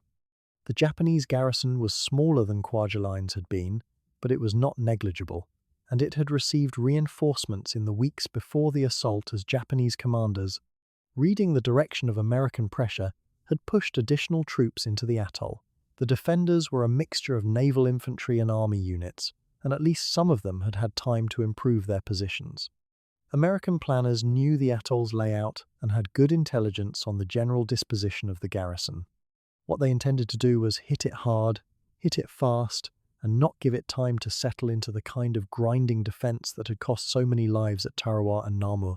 The assault force was built around the Marine Corps' 2nd Separate Infantry Brigade and the Army's 106th Infantry Regiment, supported by the usual constellation of naval gunfire, carrier aviation, and landing craft that had become the signature of 5th Fleet operations. Commanding the ground effort was Brigadier General Thomas Watson of the Marines, a steady and experienced officer who understood the value of coordinated combined arms lessons that Kwajalein had just demonstrated in blood and fire. The naval covering force provided the familiar weight of battleship guns and cruiser batteries, and in the days before the landings, carrier aircraft swept across the atoll's islands, methodically suppressing Japanese positions and stripping away the surface clutter of structures and vegetation that might conceal defending troops. By the time the first assault waves were ready to move, Entebbe had been hit repeatedly from sea and air, and the northern end of the atoll wore the scorched, cratered look that Americans had come to associate with islands about to be attacked. The assault on Entebbe came in the middle of February 1944, and it was sharp and swift. Marines crossed the lagoon in their Amtraks, pushed through the reef line, and drove onto the island's beaches with the controlled aggression that had characterized Roy's capture 2 weeks earlier. The Japanese defenders fought with the ferocity that American troops had learned to expect men who did not intend to surrender and who contested each position until they were physically overcome. But the weight of preparatory fire had disrupted command and communication, and the Marines' practiced technique of moving fast, keeping pressure on every front, and using demolition and direct fire to reduce bunkers gave the defenders no time to regroup or counterattack effectively. Entebbe was declared secured within a single day its airfield, the strategic prize the whole operation had been mounted to capture, falling intact enough to be repaired and put to American use within weeks. Eniwetok Island, on the southern rim of the atoll, was a different kind of fight. The Army's 106th Infantry Regiment made the landing there, and the battle that unfolded was slower and harder than Entebbe had been. The Japanese garrison on the island was larger than intelligence had suggested, and the bombardment, while heavy, had not fully suppressed the network of fighting positions dug into the sand and coral. American soldiers moved inland from the beach and found themselves in close, grinding combat against an enemy that had prepared the terrain carefully. The fighting on Eniwetok Island was not a single clean push but a methodical, grinding advance, room by room and trench by trench, against men who intended to die defending every meter. Days of close combat wore the garrison down, but they extracted a meaningful cost from the attacking units before the island's organized resistance finally collapsed. Parry Island was the final piece of the Eniwetok operation, and by the time the assault force turned its attention there, the 2 previous battles had sharpened American tactics even further. Marine units hit Parry with the full weight of available naval gunfire concentrated on a narrow target, and the landing itself went in with the precision that characterized the best American amphibious assaults of this period. The Japanese garrison on Parry was among the stronger of the 3 island positions, with reinforced defensive positions and troops who had watched the attacks on Entebbe and Eniwetok from across the lagoon without any ability to intervene. They knew what was coming, and they prepared to receive it. The Marines pushed through the beaches and into the island's interior, and the fighting, though fierce in places, was methodical and controlled. By the time the last Japanese position on Parry fell silent, the Eniwetok operation had reached its conclusion. The timing of catchpole carried a significance beyond its own tactical dimensions. While Marines and soldiers were fighting across Eniwetok's islands, something transformative was happening several hundred kilometers to the west. Task Force 58, the fast carrier force under Vice Admiral Mark Mitcher, was in the process of conducting Operation Hailstone, a massive carrier raid on Truk Lagoon, the great Japanese naval base in the Caroline Islands that had loomed over American Pacific planning like a sleeping giant. The simultaneous pressure on 2 fronts, Eniwetok on the ground, Truk from the air, meant that Japanese command attention was fractured at the precise moment when concentration mattered most. Japanese forces at Eniwetok received no relief, no reinforcement, and no air cover while the battle raged. because the machinery that might have provided those things was burning. The coordination of these two operations, even if not perfectly synchronized in every detail, represented a level of strategic simultaneity that Japanese commanders had not anticipated and could not effectively counter. What Catchpole demonstrated, beyond its immediate tactical results, was the multiplication of American capability that Kwajalein had set in motion. The original timetable for the Marshall Islands campaign had projected operations across many months. The reality was that the main objectives, Kwajalein and Eniwetok, fell within roughly 2 weeks of each other, in a campaign that compressed its own projected duration by a factor that planners scarcely dared to write down at first. This was not luck. It was the product of genuine operational mastery, carrier aviation that could seal off an objective before ground troops arrived, naval gunfire that could reduce fortifications to rubble in days rather than weeks, assault troops who had internalized combined arms technique at the smallest unit level, and logistical machinery that could sustain momentum across hundreds of kilometers of open ocean. The system was working, and it was accelerating. The last shots fired on Parry Island marked the conclusion of the Marshall Islands campaign, a campaign that had opened with the bold decision at Kwajalein and closed here, at the westernmost edge of the island chain, with American forces now standing at the threshold of Japan's inner defensive arc. The bypassed garrisons on Mili, Maloelap, Jaluit, and Wotje remained alive and armed, but they were irrelevant, cut off, starving slowly, unable to influence the course of events. The Marshalls, which Japan had held for more than 2 decades and had turned into a chain of fortified bastions, were gone. The men who had been sent to hold them had fulfilled the only destiny their orders allowed, which was to resist until resistance was no longer possible. In a few short weeks, the geometry of the Pacific War had been redrawn with a decisiveness that neither side had fully anticipated at the year's beginning. Eniwetok itself would not remain simply a battlefield. Within weeks of its capture, American construction battalions, the Seabees, were at work on the Atoll's islands, expanding the airfield on Engebe, developing the lagoon anchorage into a forward fleet base, and laying the groundwork for operations that would reach still further west and north. The atoll that Japanese planners had considered a distant outer bastion was becoming an American springboard. From here, the reach extended toward the Mariana Islands, Saipan, Guam, Tinian, where the next great battles of the Central Pacific Drive were already taking shape in the planning rooms of Pearl Harbor.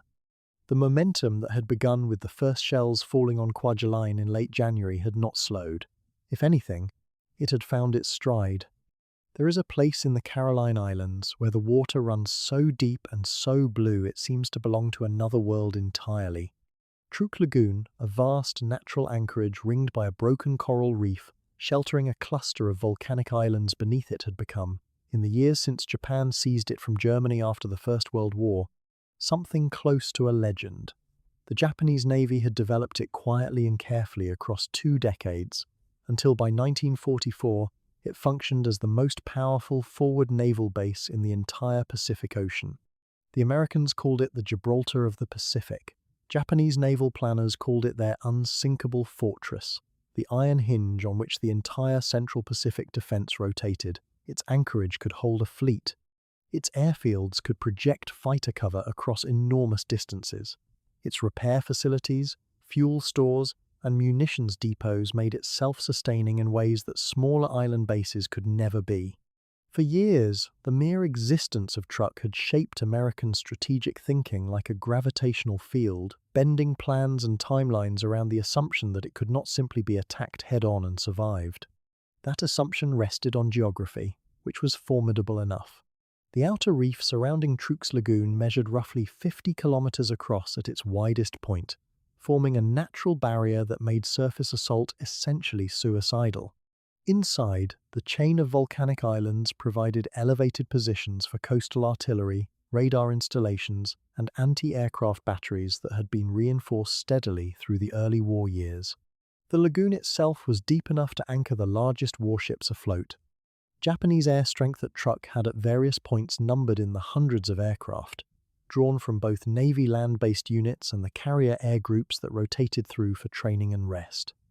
American submarine commanders who probed its approaches reported a base clearly alive with activity tankers, freighters, warships, and the constant movement of a naval hub sustaining Japan's entire Central Pacific reach. To strike Truk with meaningful force had seemed, for much of 1942 and 1943, a problem without a solution. The carriers to do it did not yet exist in sufficient numbers. The forward bases from which to launch and recover them lay too far east. The intelligence picture remained incomplete. And so Truk sat, vast and largely untouched, casting its shadow across American Pacific planning for nearly 2 years. The fall of Kwajalein changed the geometry of that problem entirely, with American forces now in possession of a major atoll less than roughly 1,100 kilometers northeast of Truk. The forward edge of American air power had shifted decisively westward. More than that, the seizure of Kwajalein had been rapid enough, secured in days rather than weeks, that Admiral Nimitz found himself holding a tempo advantage he had not fully expected. The logistics of establishing Kwajalein as a functioning forward base were already underway before the last pockets of Japanese resistance on the atoll had been fully reduced. Fuel and ordnance were flowing forward. The Fifth Fleet's fast carriers were loose in the Central Pacific with no immediate threat to their flanks, and the intelligence services had developed a reasonably complete picture of what Truk actually held. The moment for Operation Hailstone had arrived, not in some distant future planning cycle, but now, within days of the Marshall's campaign reaching its conclusion. There was one complication, and it was significant. The Japanese had seen the danger coming, though not in time to fully exploit the warning. The fall of the outer Marshall's atolls and the clear American drive toward Kwajalein had told Japanese naval planners by late January 1944 that the protective buffer between American carrier striking power and Truk was collapsing faster than anyone had anticipated. In the days immediately preceding the Kwajalein landings, and in the week that followed, Japan moved its heavy surface units, its battleships and heavy cruisers that formed the core of the combined fleet out of Truk and westward towards safer anchorages. It was a prudent decision that saved those ships from destruction. It also left behind at Truk a large supporting cast. Dozens of cargo vessels, tankers, smaller warships, and several light naval craft, along with hundreds of aircraft and the full weight of the base's fuel and supply infrastructure. The fortress had been partially evacuated before the blow fell. What remained was still, by any measure, an enormously valuable target. Task Force 58, under Vice Admiral Mark Mitcher, launched its strikes against Truk on the 17th of February, 1944. The force Mitcher brought to bear was unlike anything the Pacific had yet produced in a single concentrated striking arm. 9 carriers, fleet carriers, and light carriers, together screened by battleships, cruisers, and destroyers, had made their approach through the night, closing the distance at speed and maintaining radio silence. The opening stroke was a fighter sweep. Dozens of Hellcat fighters from the carriers arrived over Truk before dawn at low altitude and climbed into the Japanese air defenses at first light, designed to destroy the airborne defenders and suppress the airfields before the strike aircraft followed. It was a technique that had been developing through the carrier operations of late 1943 and had been refined at the Marshall Islands strikes in January. At Truk, it worked with devastating effect. Japanese fighter opposition over the lagoon was fierce in the opening hours. The base had not been entirely surprised, and its pilots were skilled, but the numerical advantage held by the American fighters and the sustained pressure of repeated sweeps gradually wore down the defense.